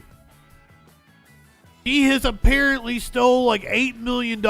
She has a gold microphone at the podium that she speaks at. She's driving fancy cars. She's going on all these big ass trips. She dresses super fucking nice. It's insane what this woman has gotten away with. And they fired a deputy police chief. And apparently Henyard has gotten him rehired, that he was one of the ones that was on the take with her. We are following some breaking news out of suburban Dalton. And this comes just days after the trustees terminated the deputy police chief. Now the mayor of the village, Tiffany Henyard, has appointed him to a new position. NBC5's Regina Waldrop has reaction on today's announcement. Good evening. An illegal appointment. That's what the trustees I talked to are calling this. They say the news took them by surprise, and now they're talking to legal counsel to figure out their next steps. Now, it was last Monday that Deputy Dalton Police Chief Louis Lacey was put on administrative leave by the Dalton Village Board. Trustees say he returned to work the next day and was later fired for insubordination. Then today, trustees say they got word that Mayor Tiffany Henyard has now appointed Lacey as police chief without trustees voting on this appointment, and they say Lacey has also not been sworn in to the position. Now, Lacey was in court a short time ago. He was arraigned on federal bankruptcy fraud charges. It's alleged that he lied under oath in a scheme to hide assets and income from creditors to avoid paying more than $40,000 in a lawsuit settlement. Well, Mr. Lacey is absolutely not guilty of all 9 counts. I believe he's cooperating. Okay, whatever this dude says, one, because like if I was to shave my head and grow a beard like that, I'd kind of look like him. I trust everything he says. Love the bow tie. Whatever this dude says, Mr. Lacey, not guilty. Not guilty, whatever he says. Come from creditors to avoid paying more than $40,000 in a lawsuit settlement. Well, Mr. Lacey is absolutely not guilty of all 9 counts. I believe he's cooperating. And if you cooperate, you have to admit your guilt first. And happening here tonight in South Holland, a special meeting called by the Thornton Township Board of Trustees. They have a number of items on the agenda looking to curtail spending that they say is being done by Mayor Tiffany Henyard, who is also township supervisor. We should also mention that the township is now into its new fiscal year and still without a budget. Reporting from South Holland, I'm Regina Waldrop. They apparently $8 million in the hole. And there are more money troubles tonight for the village of Dalton. Wrong. This guy knows where it's at. Look at that. Look at that drip this motherfucker's got.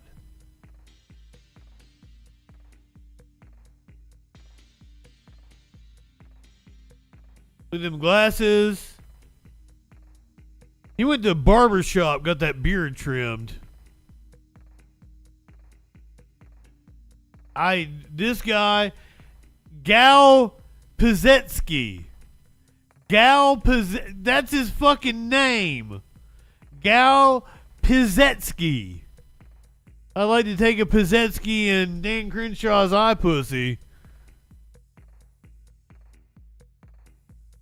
James Cromwell? He kind of looks like James Cromwell. And there are more money troubles tonight for the village of Dalton. Damn, Snicks! Susanna Mendoza has stopped what are called offset fund payments to the south suburb. She says Mayor Tiffany Henyard's administration has not required financial reports to her office. As a result, payments from those who owe traffic fines and parking tickets and other municipal dollars have been halted. A recent investigation found Dalton is more than $3.5 million in debt. No, you're totally cool. No, I didn't mean it in like a South suburban Dalton. It's in deep debt. It just kind of surprised me. You strike me as such a good girl. I've never heard such a blunt thing come from you. Fair enough. And that this is in Illinois. Of village finances and the spending habits of beleaguered Mayor Tiffany Henyard. NBC5's Regina Waldrop reports some say they're not surprised. Took me by surprise. And more bad news is likely to come for this small town. A village in financial crisis. To sit there and see that report yesterday, it really made me sick to my stomach. A recent probe into the spending habits of self-proclaimed super mayor Tiffany Henyard and her administration. Oh my God! What? You are totally a good girl. Paints a bleak picture for Dalton. Henyard is the focus of a number of lawsuits and federal probes. Former Chicago Mayor Lori Lightfoot launched this probe. Didn't have her gold microphone there. By trustees. Some of her key findings: no annual reports or audits since 2021. The general fund for day-to-day operations had a healthy multi-million-dollar surplus a couple of years ago. It's now in the red, $3.6 million. Police department expenditures up 21%. 2 officers being paid more in overtime pay than regular pay. The deputy police chief got more than $200,000 in overtime pay. 589 checks for more than $6 million approved but not sent to vendors. And the village using 6 different credit cards, but receipts rarely provided. More than $40,000 in charges on the same day to Amazon. Tammy Brown and Kiana Belcher are trustees. Who would make a one day purchase of over $40,000 to Amazon? And the main thing is, what is it? Well, they knew what they were doing, and they thought they can get away with it. Also happening this week, a proposal to change credit cards. I have a gold microphone. 8 village employees laid off, and I didn't do it on purpose. The chief put on administrative leave Monday has now been fired for insubordination. So a hiring freeze and additional layoffs, that'll be discussed at the next village board meeting. In Dalton, I'm Regina Waldrop, NBC5 News. All right, thank you, Regina. We have a lot more news to talk about tonight. Where did the money go in Dalton? That's the question former Chicago Mayor Lori Lightfoot was hired to answer. And for the first time tonight, she revealed some of her preliminary results of her investigation. It also wasn't more expensive. It was spending. Definitely an economy microphone. NBC5's Regina Waldrop has been. I spent money on it, but not as much as I could have. Tonight in Dalton with some of those startling findings. Regina? Stephan, there were a lot of gasps from residents who were listening to this presentation, and I talked to several people after, and they said they knew things were bad, but they did not expect this.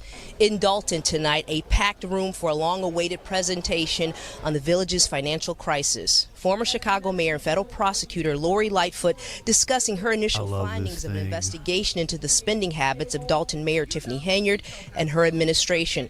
Some of the key findings: no annual report or audit since 2021. The general fund for day-to-day operations in the red with $3.65 million. Police department expenditures up 21%, with 2 officers paid more in overtime pay than regular pay. As of June 18th, 589 more than $6 million approved but not sent to vendors. 6 different credit cards with receipts rarely provided, and purchases under investigation, including $40,000 in charges to Amazon. You may hear a number of things in the coming days. But what can I can assure you, there has been an uproar about her for a long time. Putting our names on it is drawn directly from the financial records of this village. I knew we were broke, And the way she broke it down. In just 2 years.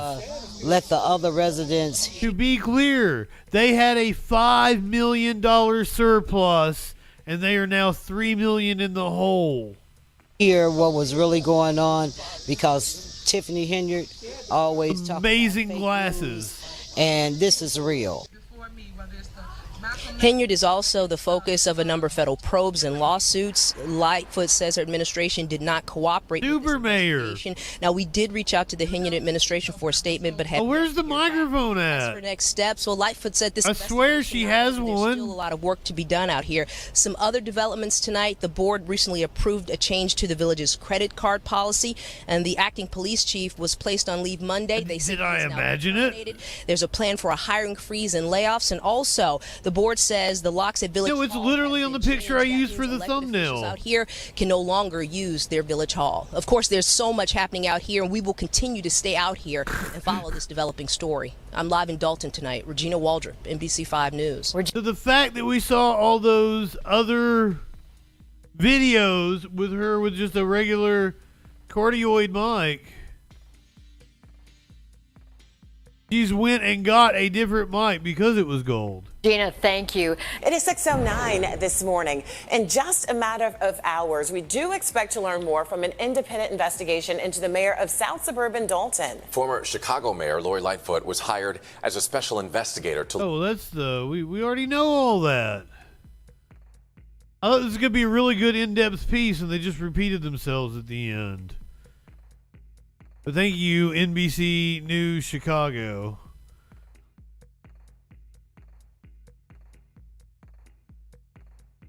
I feel like that was just YouTube retention. I don't appreciate that.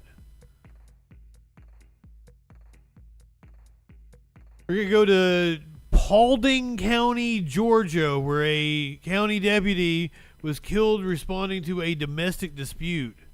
You know, Venus, I was wondering the same thing. It's been like a week or more. I was like, that's odd. Maybe a vacation or something? Possibly. I've not seen him in other chats. Oh yeah, content warning, fuckers. Oh yeah, we're into the crime porn section. It is like time, like everybody takes their vacation, like July, August kind of time. Usually, that's a popular time. Get it in before but I don't think clinically has any, kids they're tending to or anything. What was I doing? Oh. Paulding County. I really do think I'm losing it. Paulding County deputy in Paulding County, Georgia, killed responding to a domestic dispute. Tonight at 6, authorities have now released new details about the chaotic scene in Paulding County where a deputy was killed. The sheriff now says the deputy, Brandon Cunningham, was gunned down as he stepped out of his patrol car and never saw who actually pulled the trigger, calling it an ambush. The sheriff's office also mentioned that this is the first time in the agency's history that a deputy has been killed in the line of duty. Thanks for joining us tonight on 11 Alive News at 6. I'm Ron Jones. Well, this incident brought out hundreds of law enforcement officers to the Harmony Creek subdivision in Hiram, Georgia. Paulding County investigators are identifying the suspect as James Atkins. Authorities say Atkins also shot his wife as she tried to leave the house. 11 Alive's Erica Murphy spoke with neighbors still in shock. It's going to be a tough time for all of us and all of our guys. I know what Paulding County is, and I know the people here. I know what you'll do. I ask that you please keep this family in your prayers. Sounded kind of ominous. Saturday, a domestic dispute call brought deputies to Foggy Creek Lane for Deputy Brandon Cunningham. That call was his last.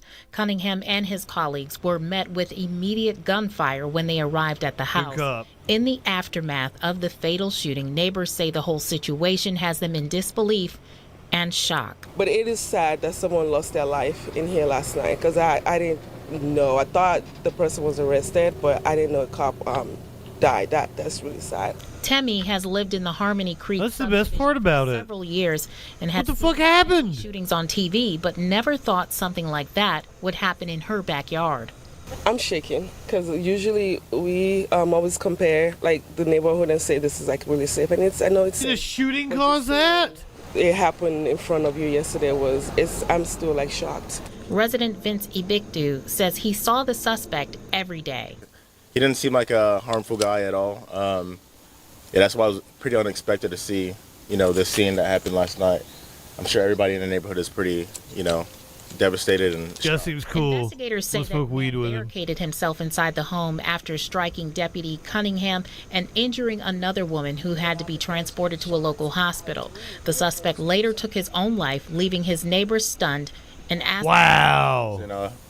Okay, but it's also like it's kind of stereotypical of me to say that because his dreadlocks and shit. Like I just assume he smokes weed, but also look at me. You just kind of assume I smoke weed too.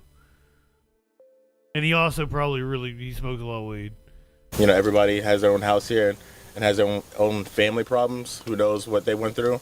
But yeah, it has to be something tragic to cause this chaotic scene to happen. Reporting from Hiram, Erica Murphy, 11 Alive News. By the way, as far as the suspect's wife, she is now being treated at a Metro Atlanta hospital tonight, and we're told that she is in stable but serious condition. Continues to pour in from all across the country, especially here in our state. Governor Brian Kemp posting on X asking for all Georgians to join him and his family to pray for Deputy Cunningham's family and the Paulding County Sheriff's Office. And prayers and condolences coming in from as far away as Vermont to Alabama to right here in Metro Atlanta. And of course, our hearts are with them as they try to navigate through this very, very difficult situation. As more. Here's my condolences.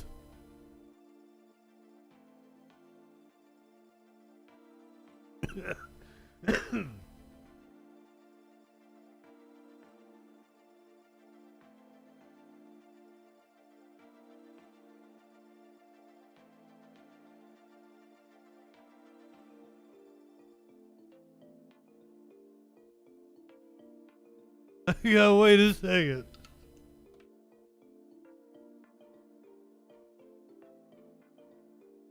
Made myself cough up something horrible the other night. I'd just be hitting the bong like I'm a 20-year-old. Well, hold on. 30-year-old. When I was 30, that's probably like my peak. I've been smoking for years. My lungs can handle it. From Georgia, where an officer died, to California, where a CHP officer was hit by a car. How many of you fucking redeemed that? Oh my god. Thank you, Jen. I just bought this one not that long ago. I have several. This one's like solid silver. I mean, I'm sure it's some coating on, like a glass bong or something.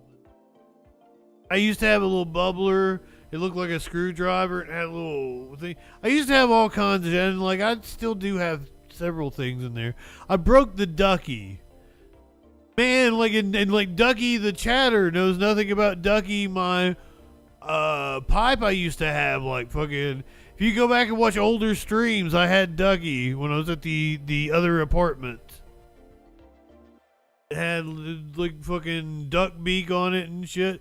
It smoked so nice too. It was like it had like a bottom. It came up, it was kind of fat, and then it had like a round barrel. And it was probably like yay big. Is it a Maxwell silver hammer?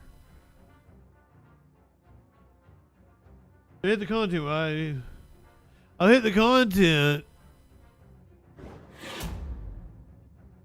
Did not get a picture of Ducky. I probably have a picture. I'm sure I'm on video with it several different places. Sparkles probably has a picture of it. She loved that pipe. You guys would probably like this story because a California Highway Patrol officer suffered major injuries after being hit by a car on the LA freeway. In our top story, a CHP officer is seriously injured after being struck by a car while assisting a disabled vehicle in the Newhall Pass. The southbound lanes of the 5 freeway remain closed this morning for this investigation. That he didn't die. Oh, that's very sad that he didn't die. Accident, I should say, released by Highway Patrol. What are you learning, Aaron? Another good cop. Good morning to you both. As you said, we do know this officer. He was out here trying to help this disabled vehicle that was stuck in lanes when he was struck by another vehicle. He was then rushed to the hospital. We'll go ahead and get into some. Okay, I almost thought she was gonna tell me he's out here helping some like a disabled person, like somebody who's mobile or in a wheelchair or something. You got somebody on crutches walking right across the freeway. The cop was out there helping him along. Then maybe I might have a little sympathy for him. Some video from earlier this morning. You can see a black Tesla with damage to its. That was a Tesla. Also a black Honda with damage to the side. Officials tell us that just before 3:30 this morning, officers responded to a call for this disabled vehicle on the 5 South north of the 210.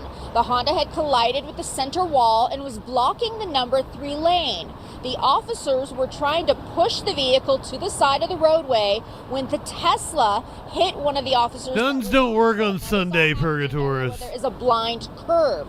Now, the officer that was struck was transported to the hospital by a patrol vehicle. Officials say he suffered major injuries. If you see a nun working on a Sunday, you shoot her. You shoot her immediately. We're told no one else involved in this incident was hurt, but officials did talk about how hard this is to have this happen to one of their own. It is very hard for all of us because CHP officers do put their lives on the line every day for the community to keep everyone safe, especially this individual who was disabled in lanes. It's very scary for them, and that's our job, is to be there and provide safety for the motoring public. Several people were seen being detained after the collision. You can see a woman and a couple of men with handcuffs. We are told the Tesla had a driver and 2 passengers inside. The driver is cooperating with investigators. Investigators tell us they are looking to see if any automated driving features were being used. The Honda was just occupied by the driver. At this time, though, it's not known if any arrests have officially been made. Currently, the this is LA. Is closed under the Newhall Pass interchange.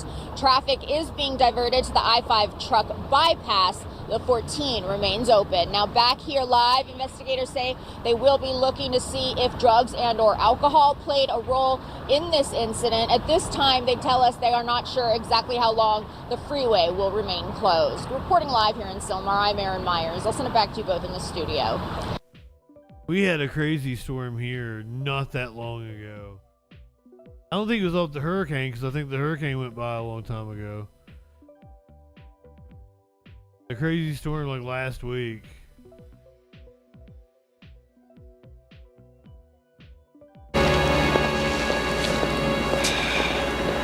Morning, sister. Good morning, sir.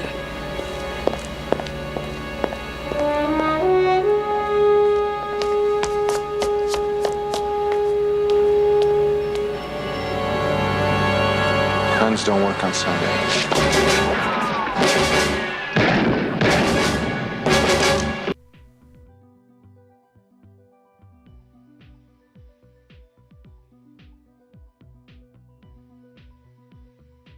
Flawless logic. Man murdered another man. He appeared in court.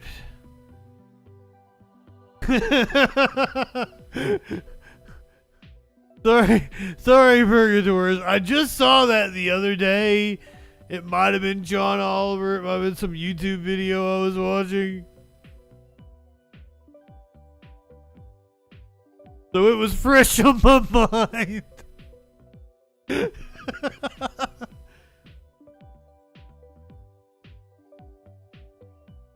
This dude murdered this guy. His wife is in court.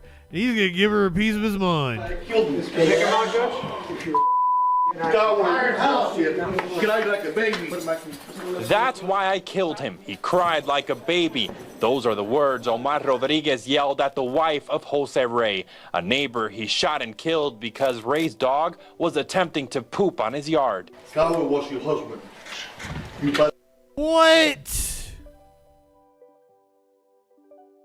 That's why I killed him.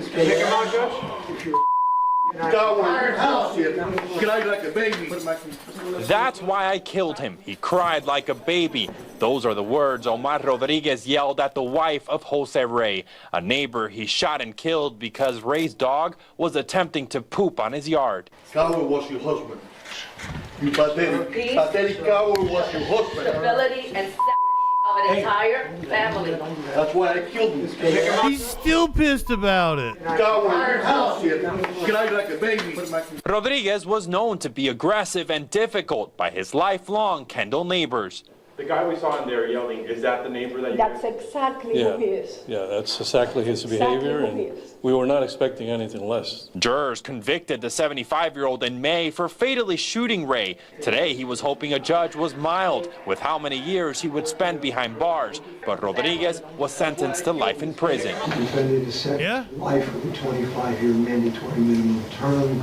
Ray's wife content he won't get out, but wanted more. I wish, though, that the death sentence would have been on the table, because at the end of the day, Mr. Rodriguez will continue to see his family. They'll be able to visit him and see him. I'll never get to see my husband again. As for how Rodriguez attacked her while she spoke about her loving husband, Lisette says she's unbothered. I wasn't listening to...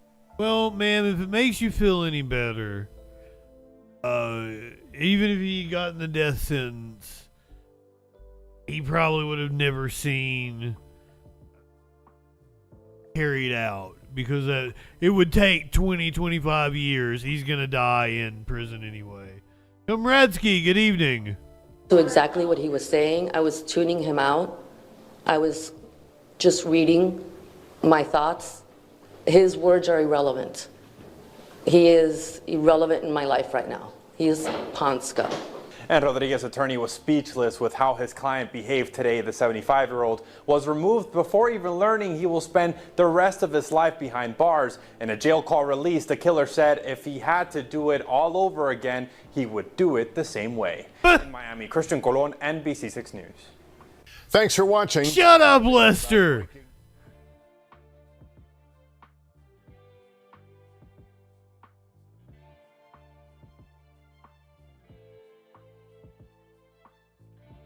Oh, was that Florida man? That makes perfect sense.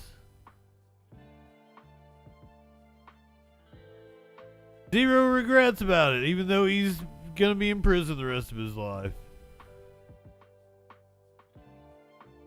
But I brought you this story on, I guess, Thursday night. Yeah, why couldn't they have taken it out on somebody it would have been useful to get rid of? As opposed to like your neighbor who seemed like a cool guy.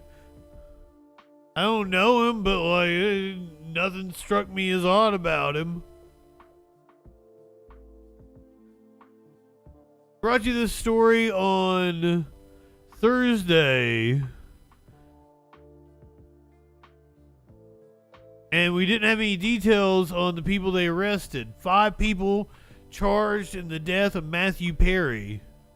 10 months since the world was shocked at the announcement. Matthew Perry found dead in his Pacific Palisades home. But tonight, the investigation has taken a major step forward. And Eyewitness News reporter Tim Caputo is here live with the latest. Tim. David, the U.S. Attorney says Matthew Perry's substance abuse problems started in an unscrupulous doctor's office and ended with a street dealer, with his personal assistant helping enable his addiction at every turn. The DEA describes the 5 people charged in connection with Matthew Perry's death as greedy and reckless. In the end, these defendants were more interested in profiting off Mr. Perry than caring for his well-being. Facing the most serious charges, 41-year-old Jasveen Sangha, dubbed the Ketamine Queen, who wore a green Nirvana hoodie and purple hair while pleading not guilty in court today. She's accused of supplying the fatal doses that killed Perry last fall, using a broker as a middleman to provide... She sounds cool. Perry 50. The Ketamine Queen.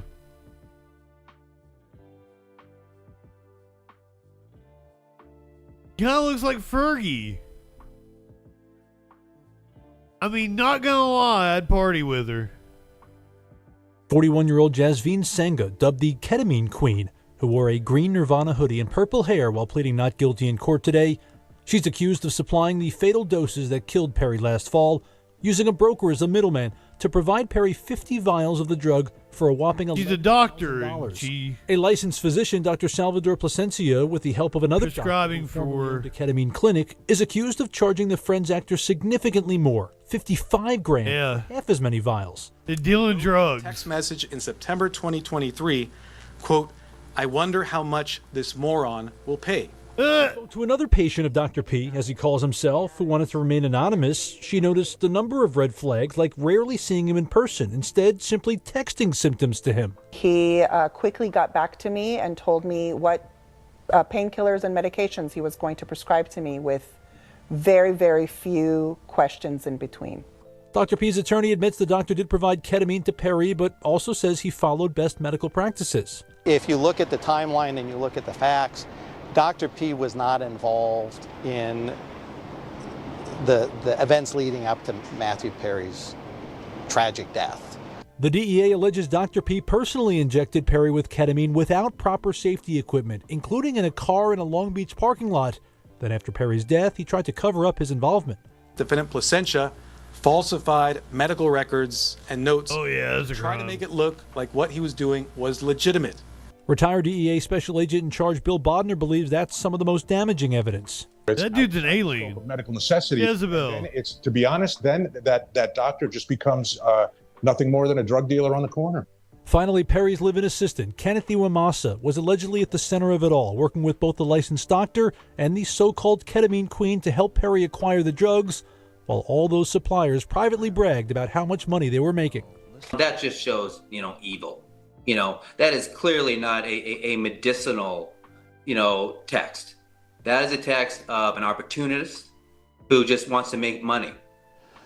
And the feds also say that Senga, that so-called ketamine queen, was aware of the dangers of ketamine because she sold the drug to another man back in 2019 who died of ketamine queen.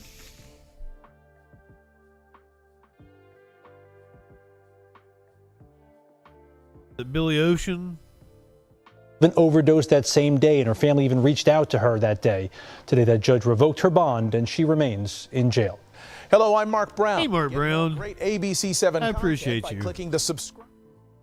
How ironic is it that it was Lester and Mark Brown back to back? This fucking taco truck. I don't even know where this happened at.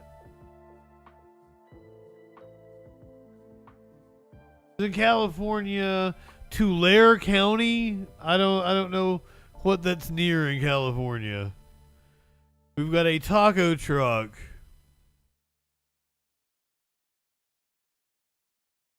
where they apparently staged a fake robbery. Caught on camera and caught in a lie. The Tulare County Sheriff's Office says a food truck owner staged a robbery and committed insurance fraud. The crime landed him and another man in jail. Action News reporter Kate Nemrich joins us now live in the studio with how detectives say the failed fraud went down. Kate? Warren, Margot, the Tulare County Sheriff's Office released this surveillance video of what they now say is a staged robbery. This took place on August 2nd, but the suspected man behind the plan wasn't arrested until today. The video now causing a lot of talk online and around town in Visalia. Honestly, kind of crazy, but you can't really put anything past people these days, so. I thought it was crazy. You hear about that happening in big cities and on TV or something like that, but for somebody to do that kind of fraud here in Visalia, you don't see that happening a lot. The Tulare County Sheriff's Office says they were called out to Caldwell and 99 in Visalia on August 2nd for a robbery of a taco truck. The owner, Pablo Serrano, told deputies 2 men took more than $800 in cash and an $80,000 pickup truck he uses to tow his food trailer, even handing over this surveillance video to officers showing the crime. While reviewing the video, another call came in. And almost simultaneously, we got a call for a vehicle on fire in the Lynn Cove Wood Lake area. Lieutenant Gunderman says while responding, they found Juan Mendez walking down the road not far from the truck. They quickly tied the truck back to Serrano and Mendez to the surveillance video. Mendez was arrested, and that's when Lieutenant Gunderman says he revealed the plot. At that point, detectives were led to believe that a meeting had taken place a couple weeks prior on July 19th. They were able to confirm that that meeting did take place via video surveillance. The next day, investigators say Serrano made an insurance claim for his burned vehicle. Wow. Just days before he was arrested, Serrano posted this video to Instagram, saying he had spoken to a detective about the case and that he had spent the day following the incident in the hospital. The sheriff's office referring to the crime online as nacho typical crime, cashing in on the funds, but not taking false reports lightly. That they were blatantly taking advantage of the system, from the insurance company to the law enforcement officers to the arson investigators. It's disheartening that people try to cheat the system that way. Serrano was arrested on charges of conspiracy to commit a crime, arson, and insurance fraud. He is being held on a $150,000 bond. Mendez was also arrested for conspiracy and arson. His bond is $50,000. Deputies are looking for a third person for questioning, but have not released a name. Warren? Amazing. All the latest news and weather. Don't forget to hit that like button and subscribe to ABC 30 Action News. Wait, what was your name? I missed it. Up to date with all the latest news and weather. I don't think I got a name. In Central California, stay up to date with all the latest news and weather. Don't forget to hit that like button and subscribe to ABC. Why is she not important enough to tell her name to me? So I can tell her I like her the job she's doing. Is that discrimination? Mark Brown gets to say his name. Lester gets to say his name. Wait a minute, Lester might not say his name, to be honest with you. We may just it's Lester Holt. He's one of the most famous people in the world. Maybe? Is it just America? Probably just America. One of the most famous people in America, Lester Holt.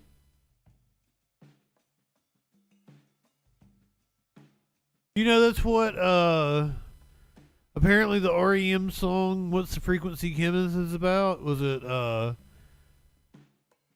Tom Brokaw or Dan Rather?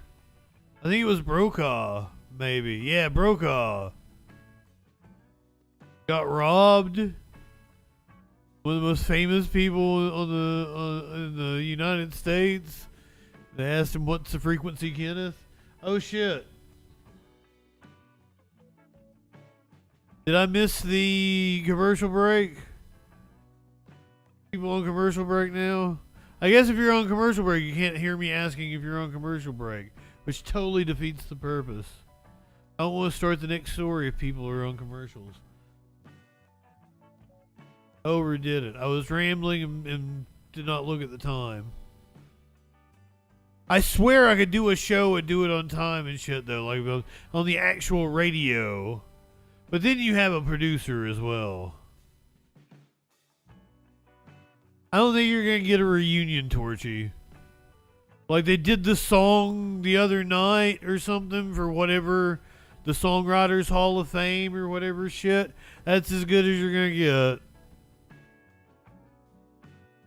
Because they, and they made really good, I watched the whole video about it.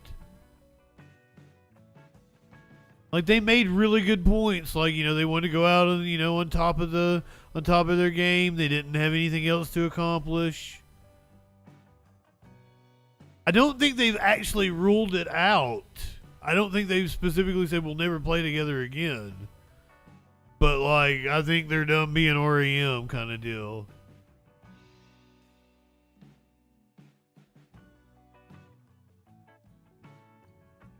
I'm not the biggest REM fan, but I've got, 5 or 6 songs. I did a documentary one time. Remember back when everybody had the brooms? They were saying that the planets that align, you could put the broom up. And so, I had to do a mini documentary for class. And I did the debunking the broom myth. I had a physics teacher that I got to do the debunking for me. and I used to stand in the place where you live, and had people like putting the broom up and shit. It sucks because it's like the very first movie I ever tried to do, or not movie. It's you know, like a little 3-minute, 4-minute, whatever the fuck it is. But it is not good enough that I would put on my YouTube channel. Some of my other early work is, though. I'm pretty sure people are back from commercial break now. Also, this is an update of a story we did last week. There was a judge that apparently got upset. A kid was in his class, a kid was in a class that took a field trip to the courthouse to see how the justice system works in the real world.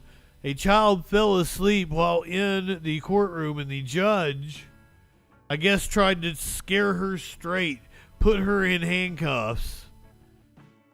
That motherfucker's been removed from the bench.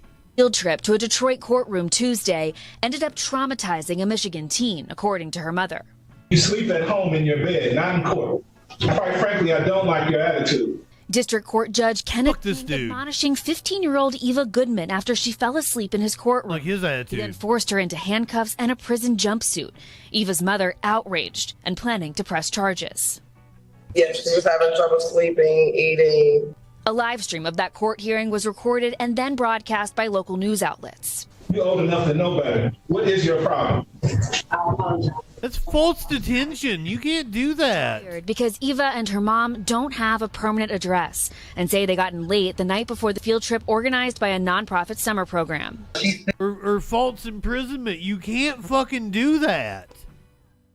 She had committed no crime. She had been charged with no actionable offense. That's a piece of shit. Still having like problems with understanding, like, why would he do that to her? The judge, who says he's since received violent threats, removed from his criminal case docket as he undergoes, quote, necessary training, according to the court's chief judge. Wayne State University also tells NBC News he's been removed from teaching classes there. Judge King declined to comment to NBC News, but told local media his reaction was because of Eva's attitude, and told the Associated Press, "I wanted this to look and feel very real to her." She didn't disrespect the court or Your Honor in the courtroom. For falling asleep. Now, Eva's mother has hired a lawyer who tells me those charges they intend to file will include intentional infliction of emotional distress, false arrest, and false imprisonment. We could see those filed as soon as Monday. Guys? Maura, thank you for that. I could think about 10 different ways to handle that other than putting a 15-year-old in handcuffs. And you never know what someone's life circumstances. She doesn't have a permanent address. Yeah, no doubt. Well, we definitely hope that there's a good resolution to Scare straight. What was probably a difficult experience for her, Absolutely. That's for sure. Hey, thanks for watching. Shut up, Al. Show every weekday. I was expecting Lester. I let them talk because I was expecting Lester at the end and I wanted to yell at him again. Instead, we got Al Roker. I don't know how I feel about Al. He's always funny when he pops up on shit. I've never really watched the Today Show.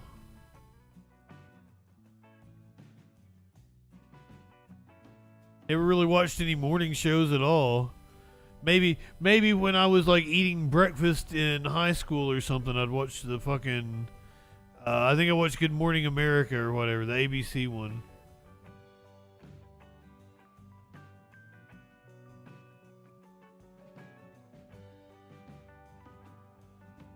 A shoplifter in Irvine, California tried to hide in the trunk of a Tesla. Police in Irvine find a suspected shoplifter in the trunk of this Tesla. 35-year-old Emily Yanagida is accused of stealing from several stores at the Spectrum on Wednesday.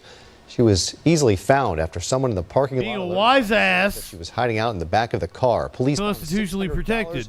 Worth of stolen items from Sephora, $250 worth more from Lululemon. She was arrested for possessing burglary tools, resisting arrest, and shoplifting. Hello, I'm Mark Brown. Hey, Mark Brown. Great ABC 7 I I wanted like more details Police on in this. Irvine find a suspected shop. How did they find a suspected shoplifter in the back of a Tesla? They just happened to cross a Tesla and opened the trunk? That sounds like a Fourth Amendment violation. What the fuck was going on here? Shoplifter in the trunk of this Tesla. 35-year-old Emily Yanagida is accused of stealing from several stores at the Spectrum on Wednesday.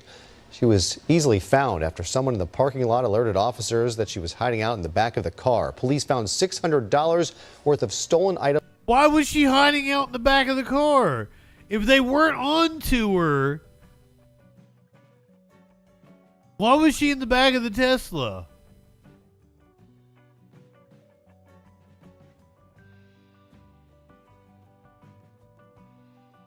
I'm very confused.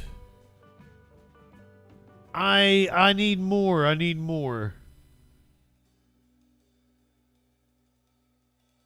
Read more. There's not a longer video. Emily Yanagida, 35, allegedly stole. A loss prevention associate tried to stop her. Police said she kept walking and made her way out to the parking lot. An excellent citizen told officers they observed the suspect enter a white Tesla. But Yanagida didn't just enter the Tesla. She got inside the trunk. Video of the bizarre encounter. Do we have the whole encounter? The cops posted it to Instagram. Who does that?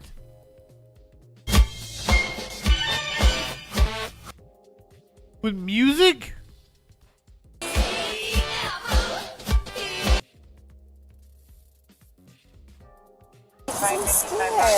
For what? He just came after me. For what? For accusing me of taking something. Okay.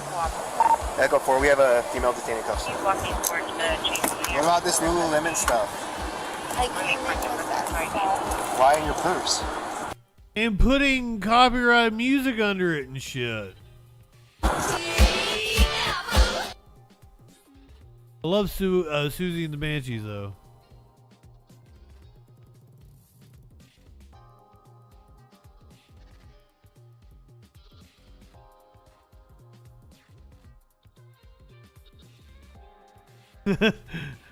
Great song indeed. However, fuck the cops. Well, that was something. We're gonna go to East Tennessee, where a tractor trailer ran off of the interstate and apparently crushed a car below it.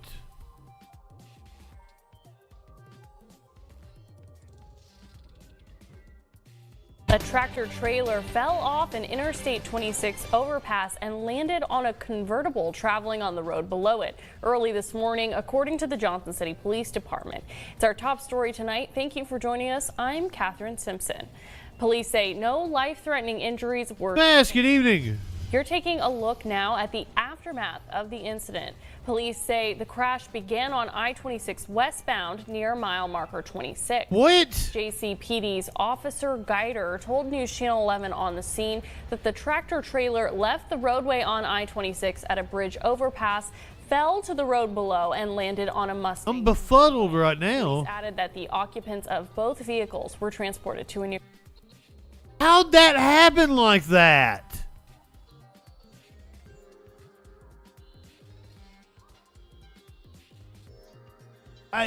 Is anybody else really confused about how that truck can come down the way it did? Traveling on the road below it early this morning, according to the Johnson City Police Department.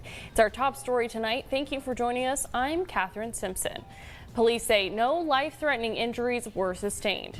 Well, it's a wonder. At the aftermath of the incident, police say the crash began on I-26 westbound near mile marker 26.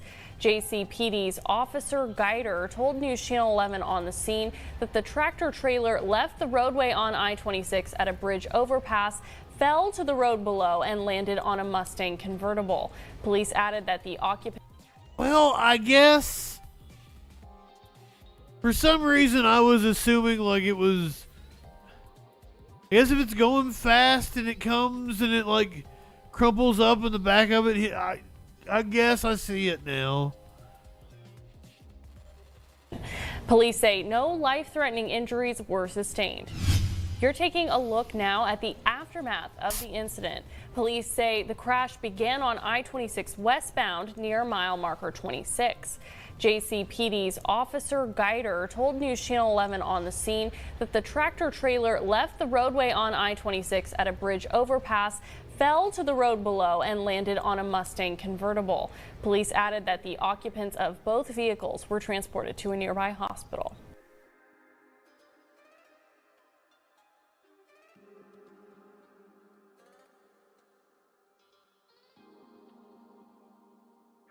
The railing doesn't look damaged.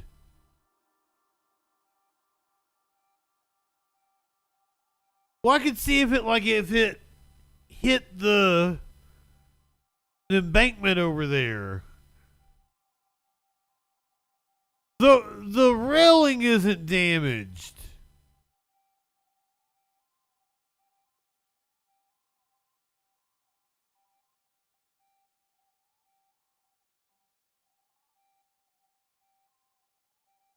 I'm very confused. And this is not far from where I went to college. I can tell you that there's nothing that would have a camera that would have caught this in that area.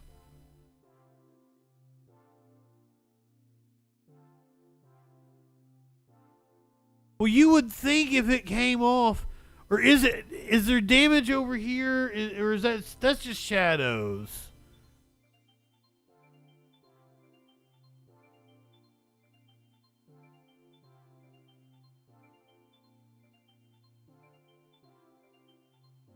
But if he was on this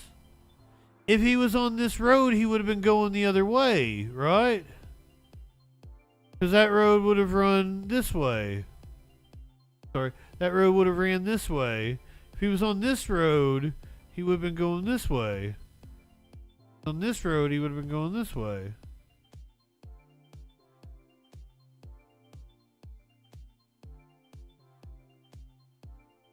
I would love to see footage of this crash. It's sad to me that this didn't happen in like a metropolitan area where we would have the ability to get like a security camera or something.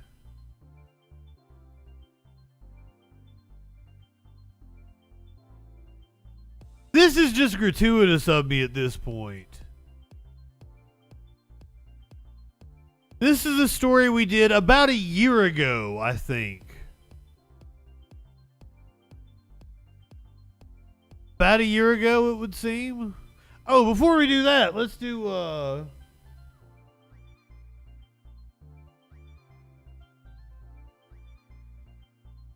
little lurker love. Saviccio, good evening. Shout out to you. We're glad you're here with us. You don't have to say anything. We're just showing some love to the lurkers. And perhaps you will really enjoy this next one. A teacher that was fired for having an OnlyFans. I assume that like the initial buzz of all the, streamers and shit and YouTubers doing stories about her, all the news stories about her, like that buzz has died down. So now she's giving like the sit down interview with ABC's Nightline. Get those views back up on OnlyFans. You know what I need right now? Someone to take me to dinner and then bring me home and have me for dessert. Porn was not included in this high school teacher's You live in sexual extracurricular anarchy. activities. Hey girls, wanna go take the tops off? Oh, yeah. This is for all the blue collar men out there. I'm going as a sexy teacher. But for Brianna Coppage, her unexpected career change has turned out pretty successful. I made several, like $100,000 in the first month or so. Several $100,000. Yeah. So like multiples of what you were making before. Oh yes. In the last year, I made about $2 million. So. $2 million? Mm-hmm. You're not going back to teaching. No. So this is the studio. Yeah. Good on her. It's where I work during the day. Where the magic literally happens. Right. OnlyFans, the exclusive subscription-based platform, has become a full-time job for Brianna. Is it this four-wheeler? Is this from OnlyFans money? It is. Not bad. Last fall, Brianna was a high school English teacher in suburban St. Louis. My favorite part was teaching Shakespeare. I mean, the kids loved it. So we did Romeo and Juliet. We did things like Macbeth. As rewarding as teaching can be, it's no secret that salaries for teachers aren't as high as they should be. I made $42,000 per year. Missouri is one of the lowest paying states in the country for teacher pay, so. Were you able to make ends meet? No, my husband was also laid off at the time. He had student loan debt, car loans, credit card debt, you name it. When Brianna saw her friend's OnlyFans page, she got an idea. So at first, it was They do it together, I think. husband, just like boy-girl stuff, girl stuff, just me, but didn't show my face at all. She said her income grew by $5,000 a month. We could pay our rent, but I also didn't know how much of a risk there was going to be. So at the time, it was me thinking, well, can they actually fire me for this? Did you feel like as a teacher, you were crossing the line? Well, I wasn't doing anything illegal. I'm there to teach reading and writing. Like, I'm not there to instill their morals. Someone from her school suspected that a woman hiding her face in a video was Brianna. My husband and I started hearing rumors, like, town, and I was like, I guess I need to tell the school. I'm fine with it, Staffy. Usually it's a book plug. It's a plug for their books. Good on her. I'd prefer if she's got her money, right? Go support smaller creators.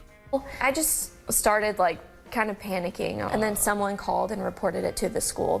OnlyFans has more than 3 million creators pulling in over $1 billion. Totally fine with it. Some earning the kind of income that makes traditional jobs look wildly underpaid. And I put on these leggings. While Brianna seems like the typical creator, young, female, and attractive, a wide variety of desires can be fulfilled on the site. Oh, that dude! Consider 63-year-old Joe Gao winding down a 60. Yeah. We have done the story of him several times. Like, he does like positive sex videos on OnlyFans. He's a professor, and like that's totally cool. But there's an uproar about him. 16-year career as chancellor of the University of Wisconsin. Chancellor. We felt a little more liberated, if you will, and just thought, let's experiment and just see, would anybody be interested in these videos? For 10 years, Joe and his wife Carmen Wilson have been making pornographic videos. So Joe is like, well, I don't know how to ask you this, but how do you feel about porn? I'm like, yeah, I'm okay with porn. So over the course of 10 years, how many videos do you guys think you recorded? It's right around 20. And this was not for public consumption? No. However, late last year, the couple started uploading their content to an OnlyFans account titled Sexy Happy Couple. Not many people subscribed, so they tried a free site. I didn't expect it to get out in kind of the explosive way that it did. And there's so many, millions of videos to watch on the free sites. How would we get noticed? Well, we did, quickly. Part of that new audience, people who could control Joe's future. I get from the legal people, and then they started, we've heard that you have these videos, is that true? The one where Randy is naked the entire fucking thing. I love it. Well, it's not for children, Sharon.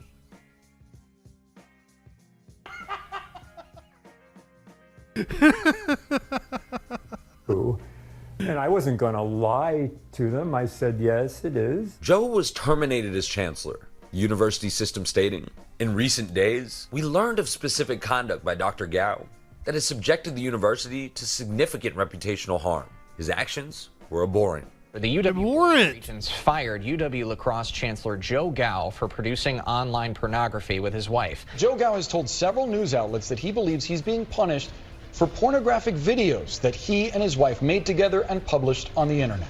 The media reaction was just stunning. I mean, we've been in several British papers. We were in the Economic Times, which is the largest paper in India. Like maybe read. Despite being fired from his job as chancellor, Joe expected that his tenured teaching position in media studies would be safe. It wasn't surprising when they said you can't be chancellor, but we're going to go after you as a tenured faculty member. Wow, that's new. I see you all are live streaming. A hearing was held in June to decide Joe's fate as teacher.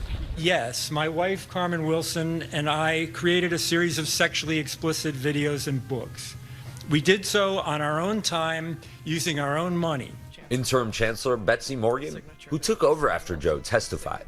I had people email me and say, I am embarrassed to have UWL as a former place of employment. How Why? damage the university's reputation? We don't want to be known as Porn U. We want to be known for the quality of our academic programs. Others at the university had issues with Joe returning to the classroom. That is not the place for him to talk about what he does with his hobby. Do you want Dr. Gao teaching in your department? I do not want Dr. Gao to teach in our department. After the hearing, the university releasing a unanimous decision to dismiss him for unethical conduct. Joe vehemently disagrees with the evidence and the arguments of the university. But what is indisputable is that UW-La Crosse has not experienced substantive negative effects. As we've heard, enrollment is stable, the budget remains balanced, and donations continue to flow in. Hanging in the balance, a health insurance benefit. If you try to stick around and we fire you, you lose that benefit.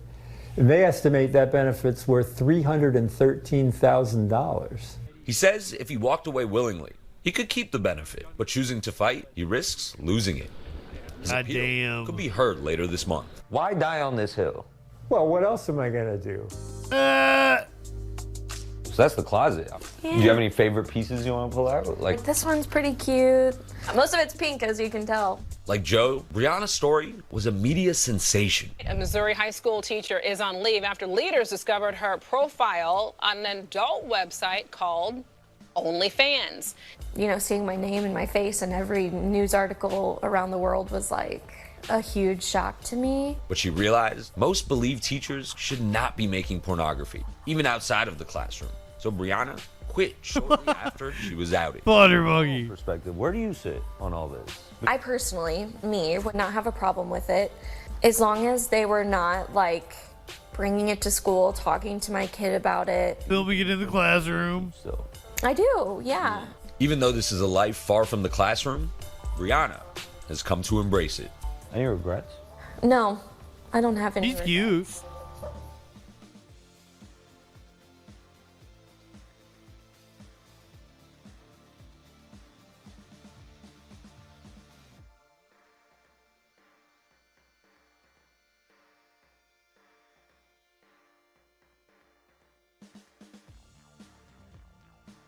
You can totally do it, Snicks. They have been trying for years to like branch into other outlets, but like the only thing that ever really makes any money on there is porn. Or porn adjacent kind of material. I looked into doing like an uncensored version of the show, but they're really strict on violence. So I can't do that.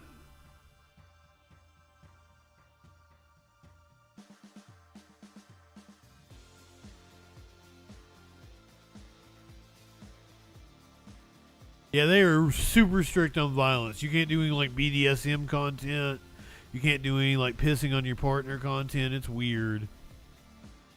You cat videos, yeah. You can be a creator that's not porn on OnlyFans. That's totally cool.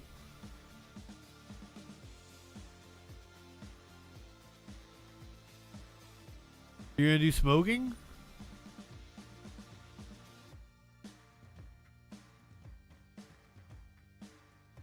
The boxer that right-wing morons went nuts over at the Olympics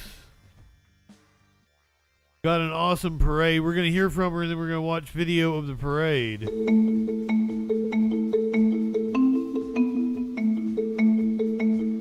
can totally do cooking.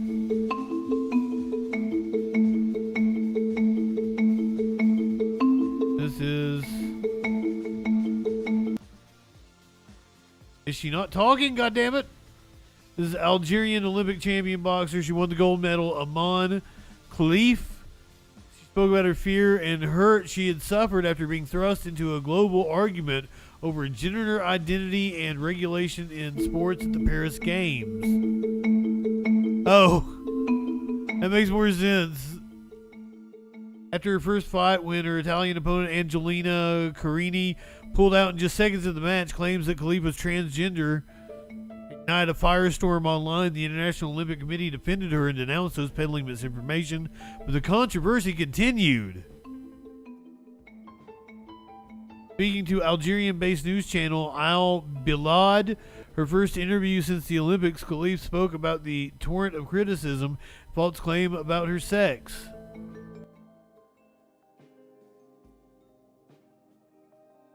Among those who posted and shared information about Khalif included Trump, J.K. Rowling, and Elon Musk.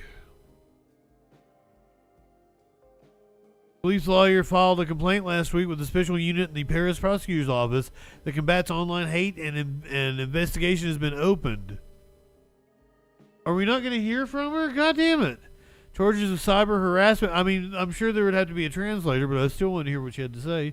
Charges of cyber harassment based on gender, public insults, based on gender, public incitement to discrimination, and public insults on the basis of gender are being considered.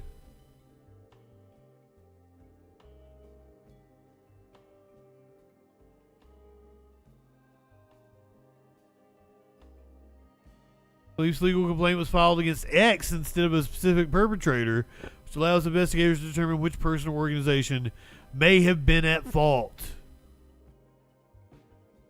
Paris prosecutor's office has not named specific suspects at this time. Watch her parade as she returned a champion to Algeria. Oh, we might just have pictures.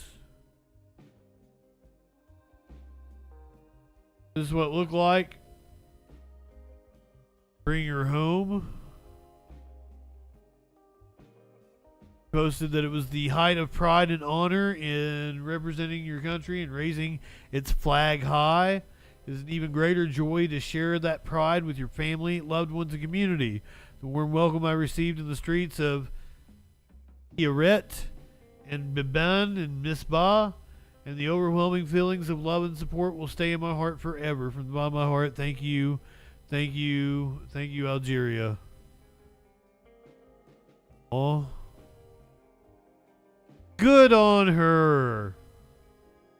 I hope she enjoys this moment. I hope they take good care of her. Apparently in other countries, they take really good care of their Olympic athletes. So they come back and they're heroes, and they'll get like an apartment for life and shit from the state, like an allowance. Here, like they have to scrape up rent money before they go compete in the Olympics.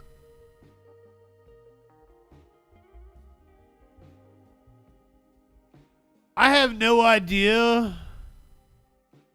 Kind of like the military, yeah, Holiday.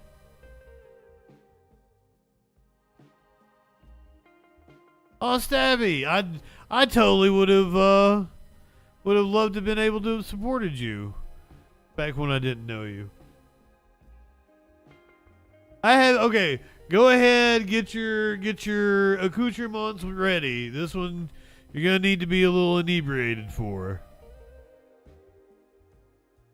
I have no idea what she's going to say. I saw 1 million people. Dip, good evening. You came just in time for the crazy. I have no idea what she's going to say, but I saw 1 million people share this video out, so it's bound to be something batshit fucking crazy. Here's Candace Owens.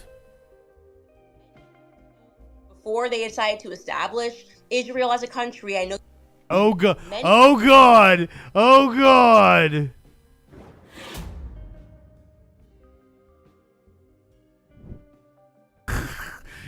We're already going there, apparently. many moons ago, before they decided to establish Israel as a country. I know you've read like the short version in the classroom, and it was like, oh, the Holocaust happened, and then we realized that Israel needs a state. No, that's not how it went down.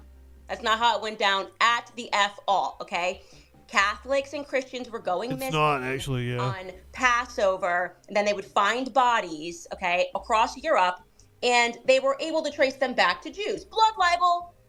They weren't Jews, okay? These were Frankists. What? And so just like Leo Frank killed Mary Fagin on Passover back in 1913 or 1914, I can't remember the exact date, he did it during Passover for a reason.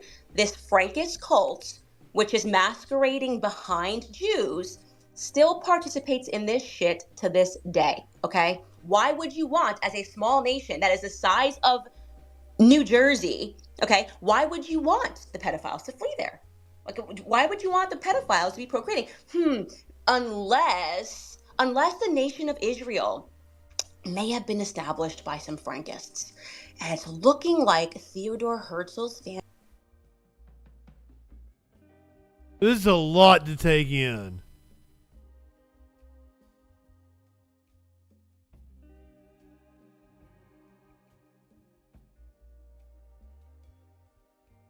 She does indeed need a titty slap. A titty slap! Come on now. You have every right to be confused, because none of this made sense.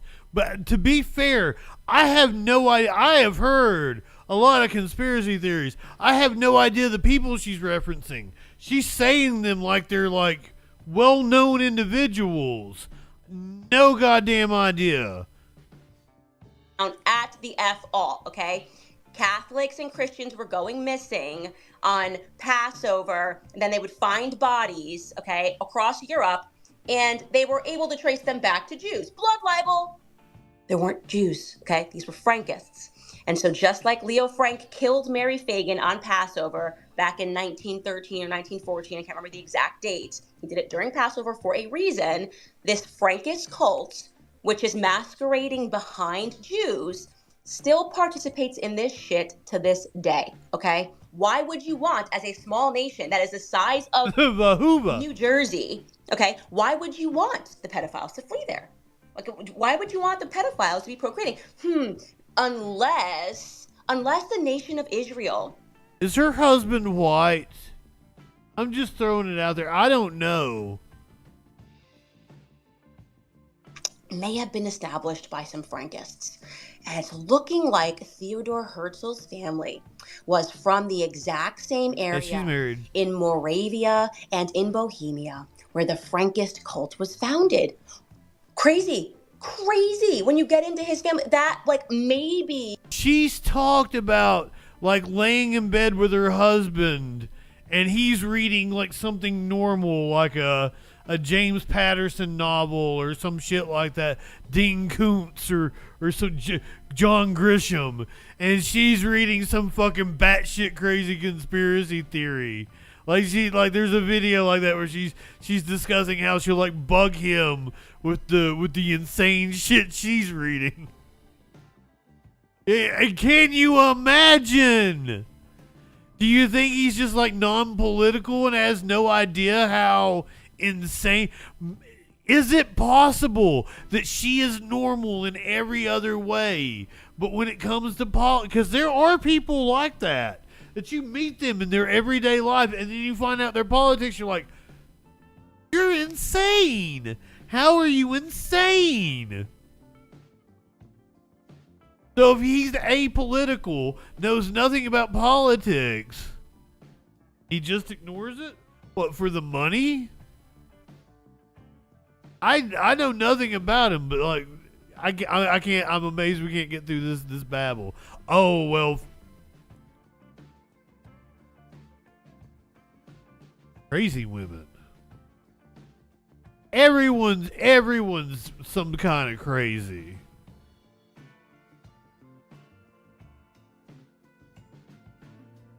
But like, you know, the people I tend to be attracted to are not the most stable. And it is the best. It's the best. Not how it went down at the F all, okay?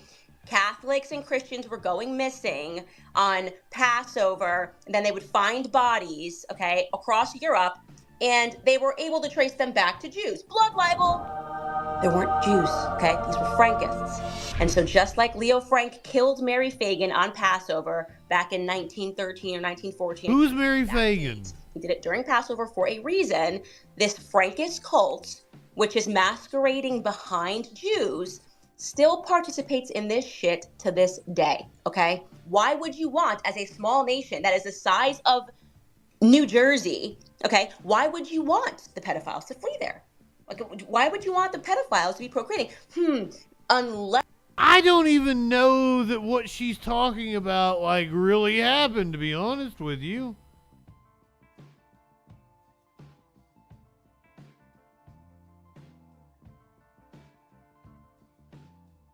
I'm only seeing one. The Timothy Hughes Rares newspapers. Currently unavailable. Contact us. The Mary Fagin murder case. Leo Frank. I don't know that this is real. Unless the nation of Israel may have been established by some Frankists.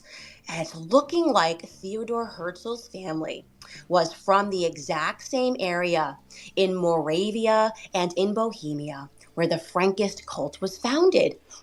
Crazy when you get into his family. That, like, maybe Theodore Herzl, who wrote in a book that he didn't care how many Jews had to die for him to get the state of Israel, like, maybe he was not actually a Torah worshiping Jew. Like, I don't know. I'm just throwing out some ideas here. And by throwing out some ideas, I mean, I've read a ton of books and I've figured it out. Okay.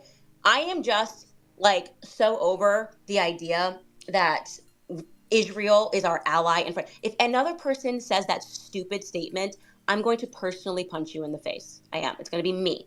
That's a joke. Don't take this video off of Twitter. Wink.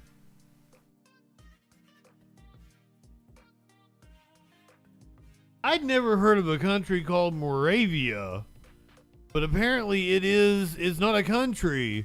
It's a region in Chechnya. A historical region, so possibly a country at one point in time. It's a subgroup of Czechs, the other group being called Bohemians. Land takes its name from the Moravian River.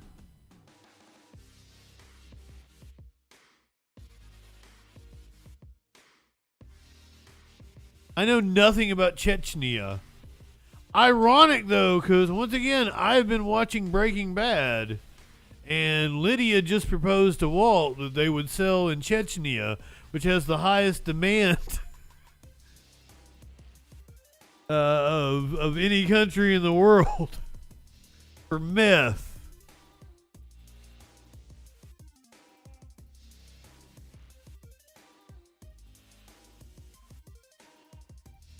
So there's this new arena in LA, in Inglewood, called the Intuit Dome, and apparently it had a lot of problems when the Bruno Mars concert tried to happen. For his new home, the $2 billion Intuit Dome officially $2 billion opens in Inglewood.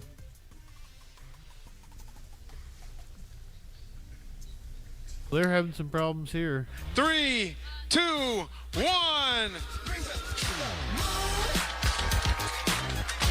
Oh, don't get me copyright on Bruno Mars. Along with Clippers and arena owner Steve Ballmer, he cut the ribbon there in what was a red carpet affair before an opening night concert by Bruno Mars. They had a lot of problems. Clippers' first game at Intuit Dome will be an October 14th preseason matchup against the Dallas Mavericks. The first regular season NBA game at the arena will be October 23rd against the Phoenix Suns. Ballmer says the ultra high-tech arena is the best basketball facility ever built. Insane. Why are they not talking about the headline was Bruno Mars fans have nightmarish experience at new arena. The fucking video was all cheery. While the grand opening of the Intuit Arena was a dream come true for many, it was a nightmare experience for others who descended to Inglewood to see Grammy Award-winning artist Bruno Mars. The state-of-the-art arena is all about innovative technology, but unfortunately some of that backfired, which left a sour first impression for thousands. After the Intuit Dome's ribbon-cutting ceremony, fans began lining up to see the evening's concert. For some, they stood in line far longer than anticipated. The facial recognition was a disaster. It was all digital. A concert goer who wished to remain anonymous told Fox 11, "Grabbing food and going was not happening. I knew they'd have bugs, but this was wild." Several took to social media to share similar experiences and called for the arena to get it together for the next event. Guess their system crashed. Not a good look for opening day. Already delayed 30 minutes. So I guess we had a few issues with the line concept at grand opening concert.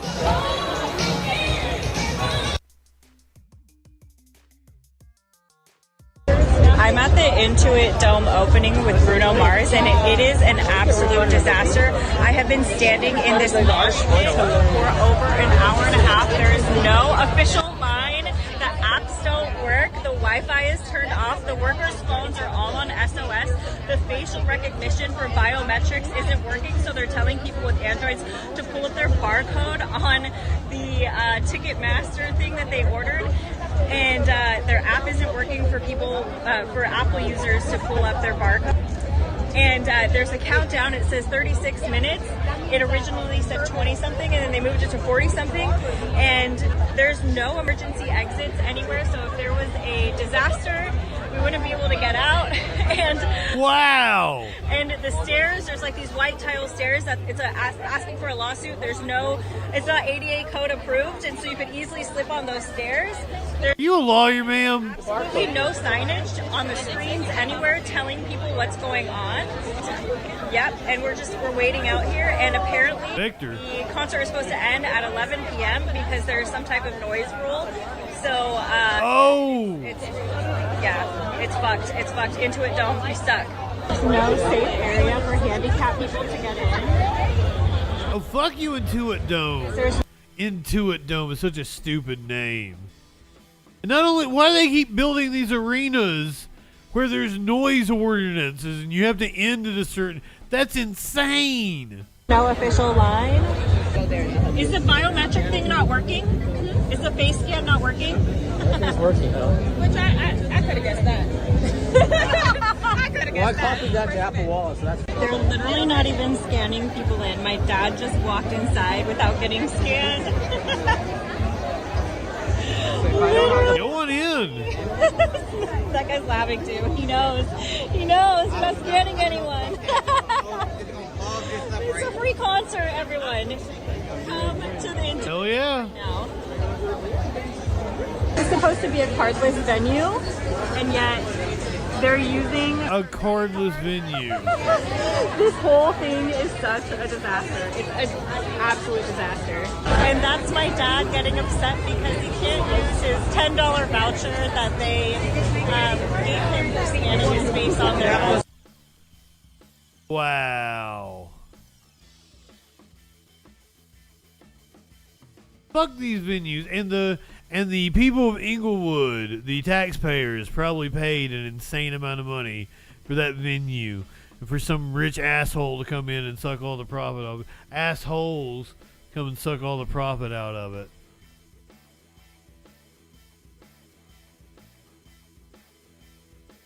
Are you guys ready? Media Winch. Good evening. Hold on, Stabby. Since Media Winch came in here, I don't know. Do you want a little preview? Remember, it's a work in progress. It ain't done yet. Not really ready to debut. Oh, no. Oh, Torchy. You know what, Chase? You're right. That's exactly what I was talking about. I was talking about a car chase. Everyone deserves a fucking car chase.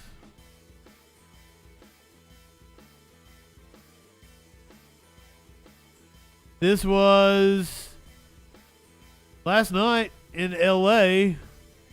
We've already got sparks flying. This breaking news, it looks like a pursuit that we're told started in Lakewood, and that, from what I can tell, Christine, it looks like a tire is out. Yeah, it looks like right they're now. driving on the rim there. You can see not a lot of people on the road. Police hanging back and following the car. Presumably, they can't drive for very long like this. No, and usually, and this makes at least a couple weekends in a row right now where we've been breaking in around this time with a police pursuit. SkyCal over the scene right now. It started near Downey and Artesia. Right now, it looks like they're, let's see, I think I got the longer version of this too. I think I got like the 50-minute long version. Slowing the car at this moment. We're going to keep an eye on it, and you'd think with like a 15-minute long version. Yeah, it looks like they're either veering off. Are they getting off the off-ramp there? It's hard tough to tell. A little dark right now, but you are looking They're at the this 91 West. live right now, and that car slowing down ever so slightly, pulling off to the right side on the shoulder perhaps, but you see that chopper light above trying to maintain its view, and right there, its pursuit is at least the car coming to a stop. We'll see what happens with the driver. And we're going running. Oh, multiple. No, I see at least three, maybe even four. And this is California. It's there. And oh boy, all right. Well, at That's least out of LA. on one end, you don't have to worry so much about the safety when it comes to people on the road, but now Looks you like have it's a two frontage suspects. road that they're on there, right off the freeway. I think there's at least three, maybe four. They came through the bushes. There was one ahead, and there's another. I think there's at least three. I'm glad everybody loves car chases. At this hour, we don't know what this. I have a whole reservoir of them now. Right where they were running, there's at least two cars there. One off to the right I side. can always pull a car chase out. That you see in the center, coming up right against this vehicle. Now, oh, there it is, top of your screen. That's one suspect. There it is. Failing. And it's really difficult to keep an eye on things because it is obviously dark right now, and multiple suspects that you're keeping an eye on. Let's see the massive police response there. Just It looks off like of they're the right exit. outside a school or some sort of park. I just saw a baseball diamond. Thankfully, a little later at night, hopefully there's no one in that park because this could be very scary if you had kids there. Might be some people out there hitting some dinghies. Now there was a pursuit on the 91. I'm sorry, hitting some dingers. They were driving on A dinghy is a boat. rim, basically no tires. So there was lots of sparks, and now Or is we're it watching technically as, is it smaller than a boat? Just hopping the fence there. I think they all went in different directions to try to get away from police. It certainly did, and it does look like a school, Christine, Yeah, it's a because you see, youth- you I see think the it's a- field there off to the right in the Yeah, I think sand. it's a park because it said youth baseball. Compton. So it's probably like a community park. Right. City of We do not Compton. know what started this pursuit or what police were after this car for, but we do know that they are now in foot pursuit. They're now chasing them on foot, trying to catch up with them. The Tartars? This is a stolen vehicle pursuit. If that's one suspect right there, kind of hard to tell because we're He's just walking. trees, darkness, not to mention multiple suspects, keeping an eye on them right now. But when we first broke in just a couple of minutes ago, you noticed that vehicle driving on its rim, sparks flying heavily on the road there. He's like, well, there's no place to go here. And now it seems to me that each of them is on their own right now. But it said the Tartars. Junctures of a pursuit, you have police trying to establish a perimeter, and it seems like they have their eyes on Tartarians makes more. Yeah, and they do What is a appear relatively Tartarian? young. I'm just saying that because of the way that they're able to scale those Yep. fences. Yep. It does seem like they're young, but they've got those hoods on, so it's really Like tough to see. a school field Again, or something. it's kind of hard to see, and you can see that there is the police helicopter overhead. That's shining the light on them. I don't think that's our helicopter. Bloody librarian. So they do know that I. Oh, that makes sense. Because this, at least from our vantage point for this particular suspect, it's hard to tell if that person is either tired or simply has. It seems like he's giving up. Given up, right? Yeah, he just don't care anymore. At least with this one particular person right now, looking back maybe to see if somebody else was around. But given our vantage point live from SkyCal right now, he can't maintain an eye on every single person right now. But just. God damn it! You see, Yeah, did see well, a heavy and you can police see how response. dark it is because Right. when that light goes away from police, you can't see anything. He's running again. It may also be, sometimes I've seen where they try to just slow down and blend in with what's around. But good evening. It doesn't look like there's any people around, so that's the good thing. There's Fair enough. playing at this baseball diamond.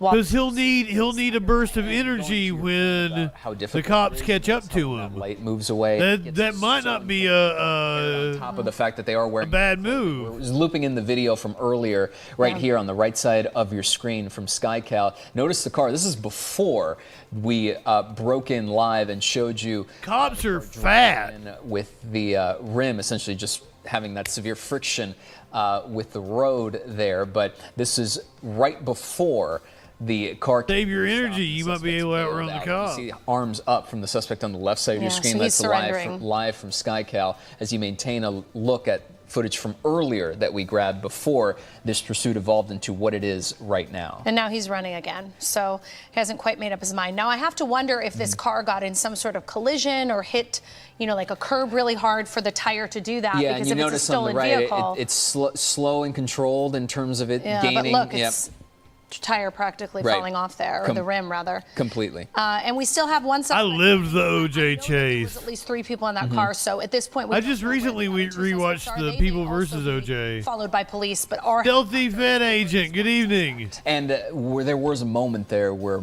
at least a couple of them, we saw at least one jump over the fence. We saw a couple of others just sort of bail out. They essentially split up. Yeah, and he keeps raising his hands and then running. So I think he's kind of going back and forth on what he wants to do. You know, we can't hear the audio, but my bet is that police are telling him, you know, put your hands up and surrender, or that sort of thing from the intercom that they have on those. Oh yeah, I loved that series. Yeah, I just recently rewatched it and I wondered maybe a month ago that we were seeing ever so briefly on the live. I watched it like in a weekend. Your screen, but once again, in case you are just joining us, on the right side is the footage from earlier. It's only like 8 episodes though. This So like stolen vehicle. Maybe that like what 4 or 5 one day. Pursued. Now he's laying down, putting his hands up, and you can see now he's next to a home. Yeah. So this is a residential. Just gave the fuck up. And so now we'll see the police come in. Obviously, he's got his hands behind his back, and he is surrendering. At this hour, we don't know where the other 2 suspects are that we saw bail out of that car. My guess is that, you know, police kind of fractured and went in different directions, and you can see now it looks like, I think that's Sheriff's Department approaching him. I believe so, and not yes. LAPD. We were a little unsure what area they were in. I mean, that's not a bad assumption. Right as we were coming on the air, and you can see they did the rest of the shroom. Guns drawn, and there's probably other deputies. Rule number 1: cardio. Him and take him away. Indeed. Again, if you're just joining us, we're being told that this was a pursuit caused by. I ain't got no search for cardio. a stolen vehicle. The car was on the 91 eastbound, right? I believe it might have been westbound, not entirely sure, but we can double check that as we continue to keep an eye on this. And now they're going to go ahead and handcuff him. So that's one suspect out of the 3 that Christine mentioned that we've been keeping an eye on. But this is just one piece of what is a little bit of a grander puzzle from earlier, where you saw that car sort of break down, driving on its rim, a lot of sparks coming off on the freeway there, and leading to now one suspect subdued, taken in. I'm just saying, on the rare occasion, search continues, or perhaps we. Best I can do is Cardi B. Hell yeah, Minty. Sometimes they have to choose. Or could have already gotten them, perhaps. Love me some Cardi. Custody. But there's the light, the helicopter light in the middle of your screen. But on the rare occasion that I have human contact, right there at the bottom left of your screen. What's this fire here? Oh fuck! Wow, that's a new question. Is that the vehicle on fire? It might be. It very well could be. Hard to tell because it's so dark, and now at this point can't really see the light. But I believe so. Yeah. Now I admittedly don't know a lot about cars. Could that start just from the tires sparking? Was it a Tesla? But the severity of the fire makes me question as to whether or not that. That could be that. It could have been a mechanical failure, perhaps. And now you can see traffic slowing down because this fire is just off the off-ramp, off the 91. Yep.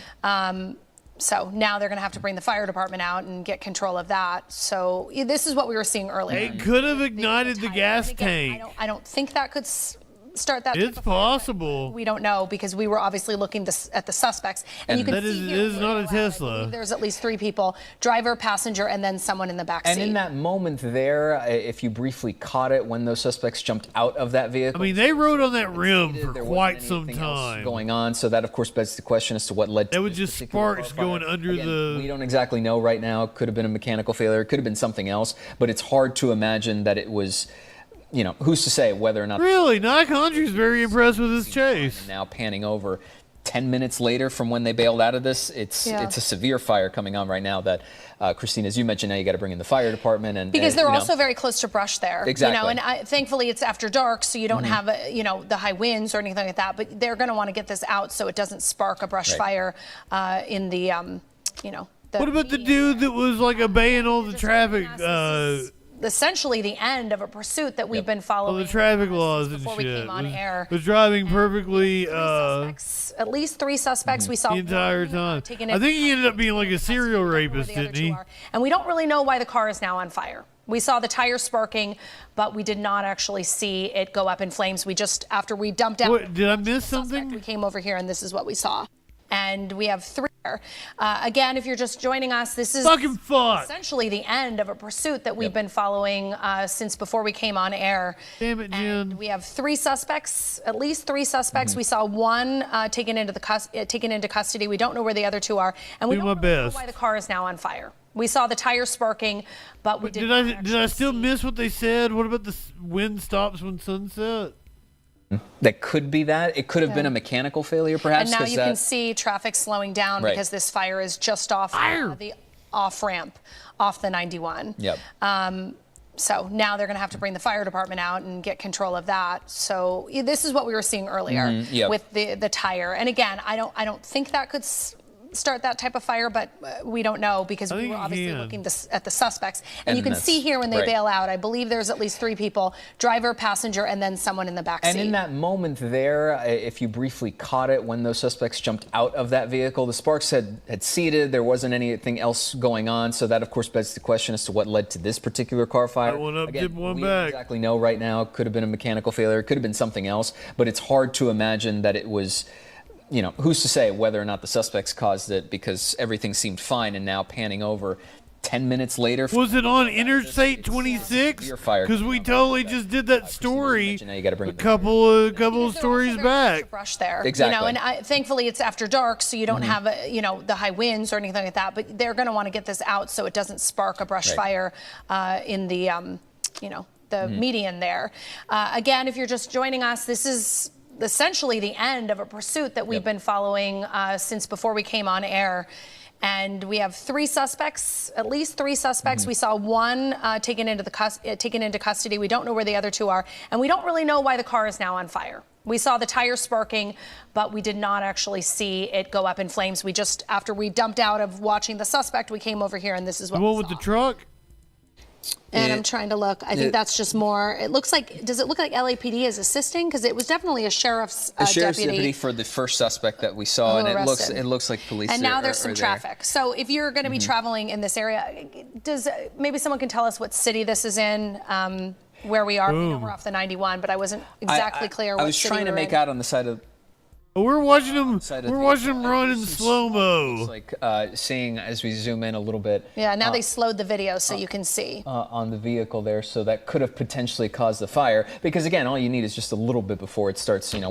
Once the fire begins and it starts spreading, you could get something like this. But of course, that's one of the many questions we'll be asking as we are here at the end of this pursuit. This video from earlier, I want to say about 10 minutes or so ago. We're smoking. Maybe a little less than that when it first happened. Smoking the herb again. Obviously, a safety concern, a fire concern, and now a traffic concern with this City of Compton. This is going to spill out because a lot of people out on Saturday night. And of course, the next story we were going to get to is all the stuff going on in Inglewood. So you have a lot of people on the roads. I will say, I think the silver lining with all of this is that we saw those suspects running, and even now, I think fire's pulling up right now. Right there. We didn't see any people, and they were even in some sort of like youth sports complex. We didn't see any kids, which is great because a lot of times on Saturday those areas will be packed with especially on the weekends. Families and kids. But it's not baseball season, so maybe that's the reason. And another one of the major concerns too when it comes to pursuits like this, when the suspects bail out of the car and start running around in potential residential areas. Right, they often can run into people's homes. It could be homes, it could be backyards, it could be. Wow, Smash! I just noticed that. We didn't see anything like that. And they have water now in that pursuit. But okay, so firefighters attempting to get a handle on this right now. Looks like they'll have that under control hopefully shortly. And I've been doing my own talking. I haven't really been paying attention to them. Two suspects, again, we don't know right now whether or not they are still on the run and they got away, or police, sheriff's deputies are still for those two at the moment. Wow, it's really starting to go. And I mean, I think it's important to note too, through this area,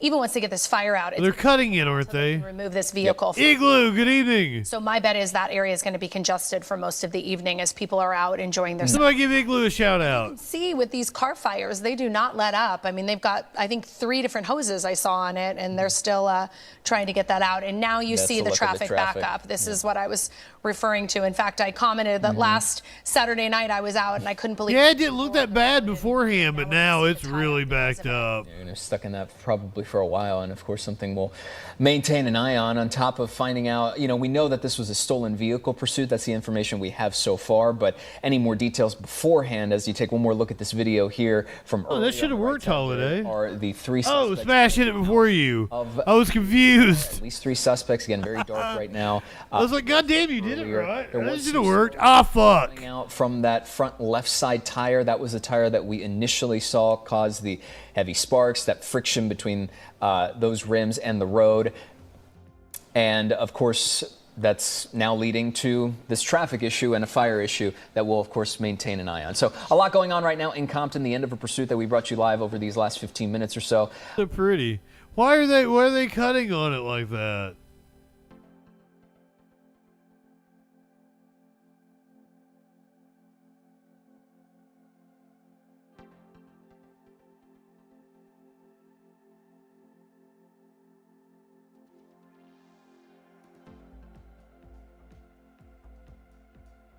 All right. Well, you want another one? Let's do this one. If we didn't already watch this one. Oh, right now, there is a pursuit in LA, and we have to go watch it because we live in LA. She's excited like I am. I'm assignment editor Mike Rogers at the desk. We are following this breaking news. LAPD in pursuit of a stolen vehicle. MLK and Arlington. Did we watch this one? Section there. Our Desmond Shaw is live in SkyCal right now. Desmond, we are getting into the unfortunate airspace, but we are still seeing this guy go. Good night, Torchy. With the LAPD helicopter overhead. Remember, tomorrow night, 6 o'clock. It's the DNC. They actually just went into tracking mode, I think, because this is so dangerous. 6 o'clock p.m. Eastern. We're getting the party started. A Chevy Camaro here, allegedly stolen. That is the one. No, we did not do a Camaro. We did a Challenger. It's kind of around. This may have picked up. All right, yeah, this is the one we haven't watched. Somewhere off of La Cienega, north of the 10. I got a pee in Dan Crenshaw's eye hole. South of the 10. Now making an eastbound turn here. I refill my drink, so you guys enjoy while I'm gone. Desmond, I'm sorry. I want to welcome in our viewers on KCAL as well. We were live on the stream, CBS News Los Angeles. We are now bringing in our viewers on KCAL News Channel 9. This is an early edition of KCAL News at 8 o'clock as we cover a pursuit here in the South LA area, Vernon and Gramercy Place. Desmond Shaw live in SkyCal with us. Des, really aggressive speeds of this stolen Camaro. Yeah, very, very aggressive here in the center divider, just blasting along here. A very capable sports car and making a southbound turn here. Not good news for us here. Now onto Western Avenue. My pilot Dylan says there may have even been a little bit of a fender bender earlier already involving this vehicle. So this is why LAPD went into tracking to try to get this person to calm down, to stop driving like this, but it doesn't look like it's working. So now I'm wondering if LAPD is going to end up re-engaging before this turns into a crash, or maybe, unfortunately, letting it go altogether. Sometimes with these stolen cars, we end up seeing that, where they just feel like, oh, it's not worth it. If this was not a violent crime, we might just have to, live to fight another day. So we'll see what they end up doing again in tracking mode. So just the helicopter overhead right now is there was a pedestrian about to take into the street there, but southbound on Western, headed deeper into South LA, an eastbound turn. But, yeah, definitely a scary one here, Mike. Yeah, and Desmond, today, interim LAPD Chief Dominic Choi at the police commission meeting was got a drink from the bathtub. Talking about risk versus reward as we watch this guy go nearly 80 miles an hour down this very neighborhood street through the traffic signal there, continuing on. And again, this is a reported stolen vehicle. I was missing the good shit. Talking about the risk versus reward on these chases. And as you mentioned, Desmond, going into tracking mode is an effort to try to get these guys to slow down and not run as hard if they don't see any black and white. I'll get through this 10 minutes. The idea is that they may calm down with their driving. Very clearly not the case here. Well, and not now. Still the LAPD airship overhead. Those ground units are in tracking mode right now. You see him log it up? That's right. Yeah, they've backed up. Yeah, he really wanted to get around those cars. It hasn't helped. This is, you just never know how a suspect is going to behave. Sometimes that does work. The strategy of backing off and just kind of keeping an eye from the sky, and then This is another one of those how much gas you got. Or maybe even meeting the person at home. We've seen that a couple of times and arrest them there, but it's just running it like that, especially on that kind of a street. The person is extremely agitated. Where you're slowing down, maybe even stopping and starting. Another southbound turn here. here. Gonna waste a lot of gas. Zigzagging all over the place on this one. Continuing southbound. It was a Camaro, right? Wrong side of the road driving, a center divider driving. Already, amazing that we have an 8-cylinder or is it a 10-cylinder? Already, but we're at the tail end of rush hour traffic. Make him an 8-cylinder, right? Streets, as you can see, the suspect cutting over to the right shoulder whenever there's an opportunity. Oh yeah, brakes too. South LA, and unfortunately, wow, all going to split. Yep. Whoa. This is getting really, really dangerous, but you see our shot getting worse, unfortunately, because the deeper we go into LAX, we can't follow it until they get clear to the other side near the 105 freeway. So we're going to have to make a decision here pretty quickly. Oh crap. Joined by Leslie Marin. She's here at the anchor desk. Froggy. As we've been watching this car go at incredibly high speeds. Watching a chase has happened just a few days ago in LA. Because of the, I think it was last weekend. We're in. So soon we'll have to see if Des wants to transition to the south or try to continue looking at it from the north. It's always that kind of logistical. Oh, police. And that's what, Freedom, good evening. It's best to be able to keep eyes on it. But, Leslie, lots of people. That's what the LAPD actually backs off a lot on chases. Seen this guy just. You'll notice you don't even see him right now. Around all these people. Because they're just kind of following. Police have now turned. Because they don't want to cause him to do anything. The LAPD is actually pretty decent at handling chases. But it's good to mention that many times we have to. It's other police departments that it doesn't happen that frequently. But those chopper pilots over with law enforcement. Now that we've been watching chases as much as we have, we've got an LAPD helicopter. I will say usually they handle it pretty well. The reason that we don't go anymore is because the space just gets too tight between our helicopter and the LAPD helicopter. And here's where it's going to get really unfortunate for us is when we're on these north-south streets, it's easier to keep eyes on the car. But when we go east or west, that's oh boy, howdy, have they had lawsuits. What do we make? And now every chase is captured on camera. A westbound turn. Off to the right. There's a lot of research that says body cameras don't change cop behavior, and I tend to believe that since I watch a lot of body camera footage. Very, very tricky. I mean, we're more than 2 miles away now, and I had it be next to some of these buildings. No, now that is another dead. You're getting these police chases. A lot of silver vehicles out here too. Criticized constantly. We're going to try to reacquire this one here if we're off of Normandy and 71st. I know you turned off of Florence, but this is one of those. Still got more chase left. For LAPD as well, if you have a. Let's reacquire it or something like that. So. Give us a little bit of time to try to reacquire this one, and we'll see if we can get it on the other side, guys. And Des, real quick, while you work on that, I did notice on the radar that it looks like the LAPD helicopter cleared to the north. So I don't know if we can check with them and see if they've discontinued this altogether, but we'll let you work on that. Yeah, they might just let him go. LAPD Southwest Division that was chasing this. It's that stolen car. Yeah, they learn how to set up a scene. That's why they yell. Area almost near the 10 freeway. Stop resisting and stuff. Down to the south, and then unfortunately, we got into the LAX airspace, which is always difficult. They did go into tracking mode, as I mentioned earlier. LAPD Chief Dominic Choi, interim chief, had been kind of talking about risk versus reward when chasing these types of suspects.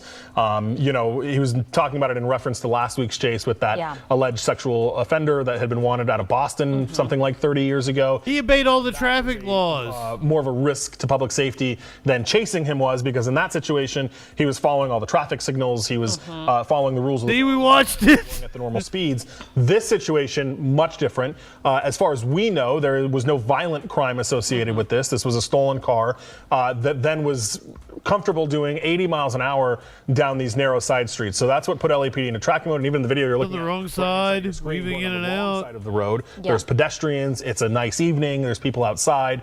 Creates a lot of problems. And that's really where the violence comes in. It does look like a very pleasant evening. Is when they begin to use that car as their weapon, going around other vehicles on the other side of the roadway there. Again, you're taking this look from SkyCal because right now we're trying to see if we can maybe track that vehicle. We lost them since we're in LAX airspace, which means we have to pull back for our safety and the safety of all the planes that are landing and taking off there. Get shot down. You see those very big planes landing there at LAX and taking off. So for our safety, we always have to pull back.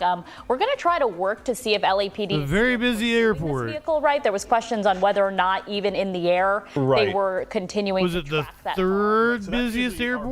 Best way to follow these things. When we get into the airspace, we can obviously listen to the radio, but we also look at the aircraft.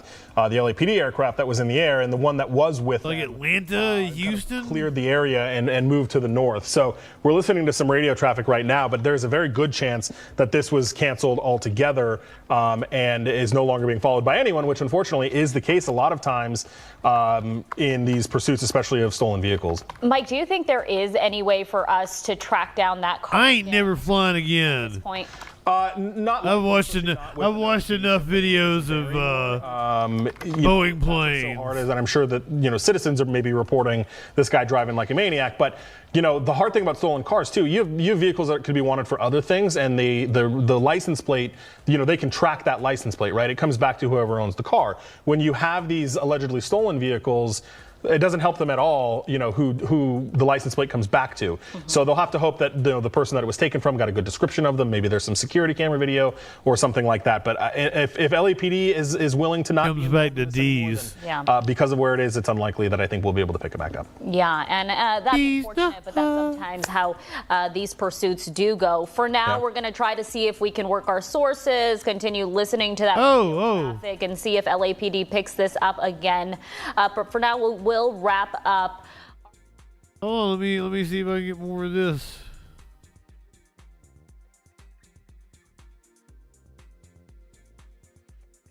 Not sure.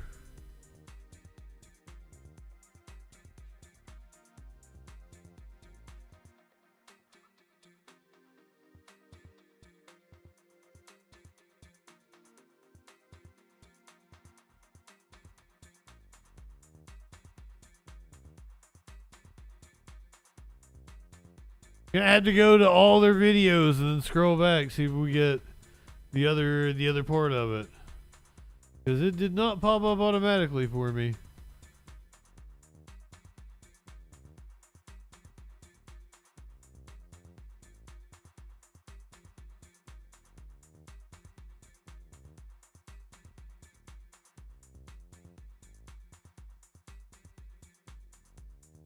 I don't know that we.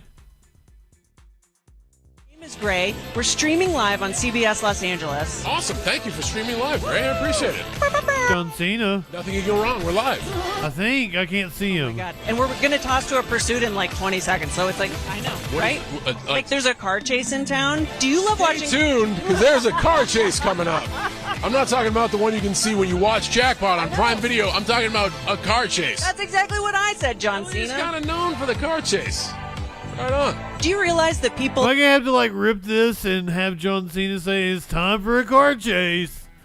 Often lose their winning lottery tickets because they didn't put it in a safe place? Well, as a person that plays every draw, I know exactly where my ticket is. I play one ticket every draw. Oh, one ticket. Those odds are terrible. He doesn't know how to play the lottery. Those are worse. If you don't play, Okay, if you don't all right, buy a ticket, zero. I'm in the tumbler. I got a chance. Will you tell everyone in a very private setting? God, he's such a shill. No, not at all. Oh, fair enough. This is going great. He seems like a cool guy, but he's such a shill. Zoot, good evening. It has been a while. I am well. You came in right at the end. I've had to extend the show to try to get through the no profanity. But I'm also, like, we watched the car chase. I'm trying to find the end of it. Great. It's in my wallet. You know something else that impressed me as a huge Paul Feig fan? In the movie Spy, Jason Statham references the machine that takes people's faces, a.k.a. the face-off machine. And in this movie, Paul Feig actually created it.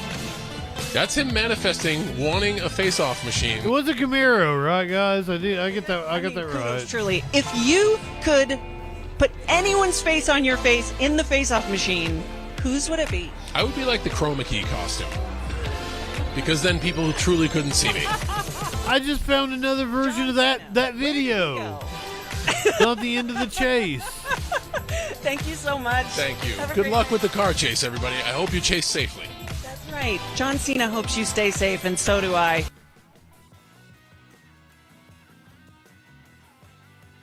I don't even know if I can get you a resolution. If I can tell you what happened to that chase, because I am not seeing it all.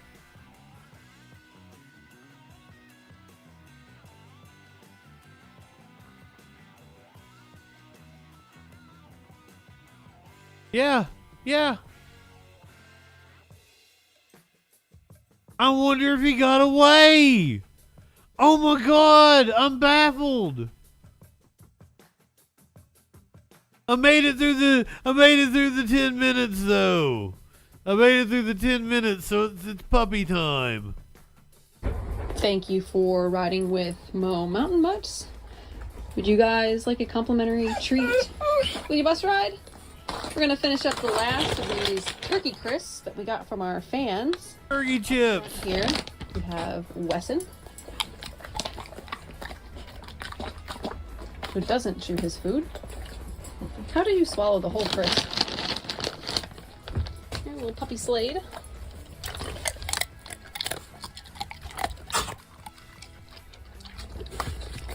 Slade. Lentil. Lentil. Adrian, good evening. Quesadilla. Next we have Would tater. somebody be so kind as to shout out Adrian for me?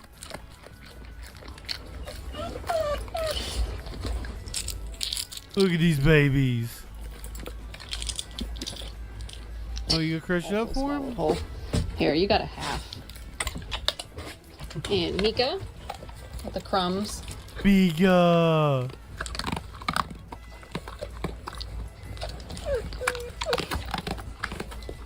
Okay, the rest of you guys are gonna get some cheese bites. These cheddar cheese. Here we go, Big Louie. Bag, I guess. Lila. Whiskey. And ever so patient, shake around for a big one. Biggest treat in the bin for Big Boy Belden. Belden! Please stay in your seats till we get to your house. Pause to yourself. Tails out of the aisle. Boo. Lentil and Tater. You Tater! In the emergency exit. Are you willing and capable of offloading the pups in a remote chance of an emergency? Thank you for your service. Oh! And thank you. She had a treat. Got him to Poop bags and to Doddle. got him to shake their head. You know it. To try out these new treat bags. Thank you for riding with Mo Mountain Butts. You guys got some treats from your fans again. We've got from Dre, the Zooks. I like to keep these in my pouch for out on the walks. And the rest of these treats are from Andrea. She got us some of these crunchy crisps, which we will be passing out.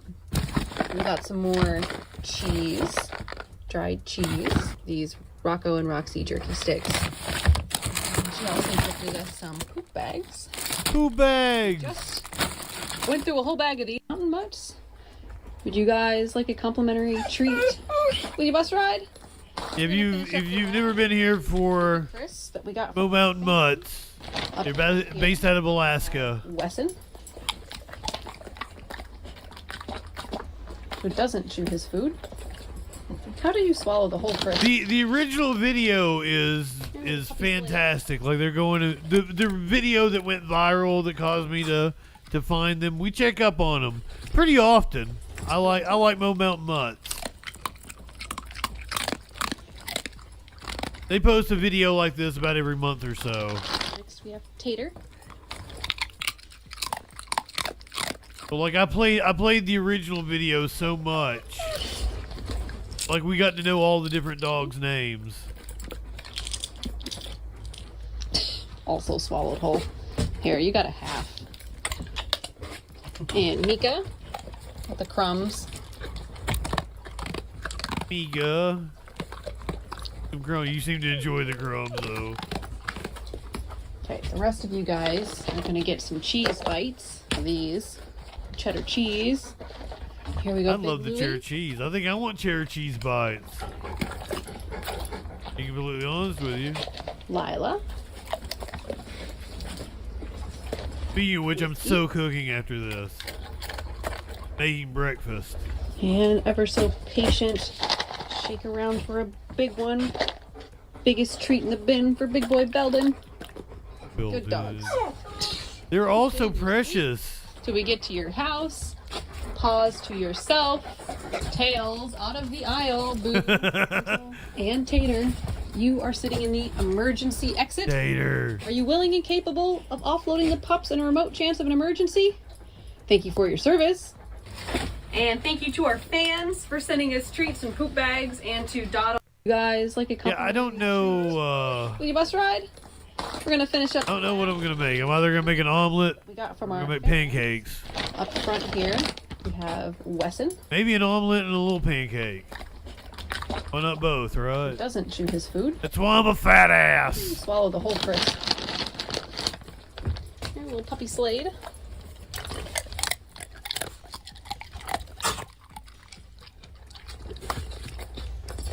Lentil.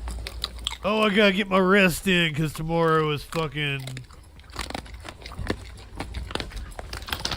Next we have the tater. start of the DNC.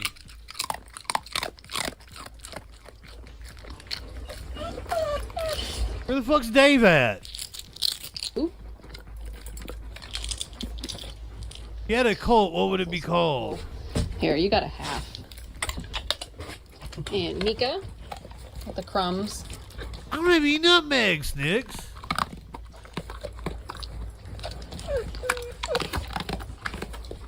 Okay, I need to get some. I usually cheese bites. These. I stock up on those kind There of we go, Big Louie. spices around the fall. About this time, you get some nutmeg, some cinnamon, Lila. shit like that. Because I'll be there is so much drool.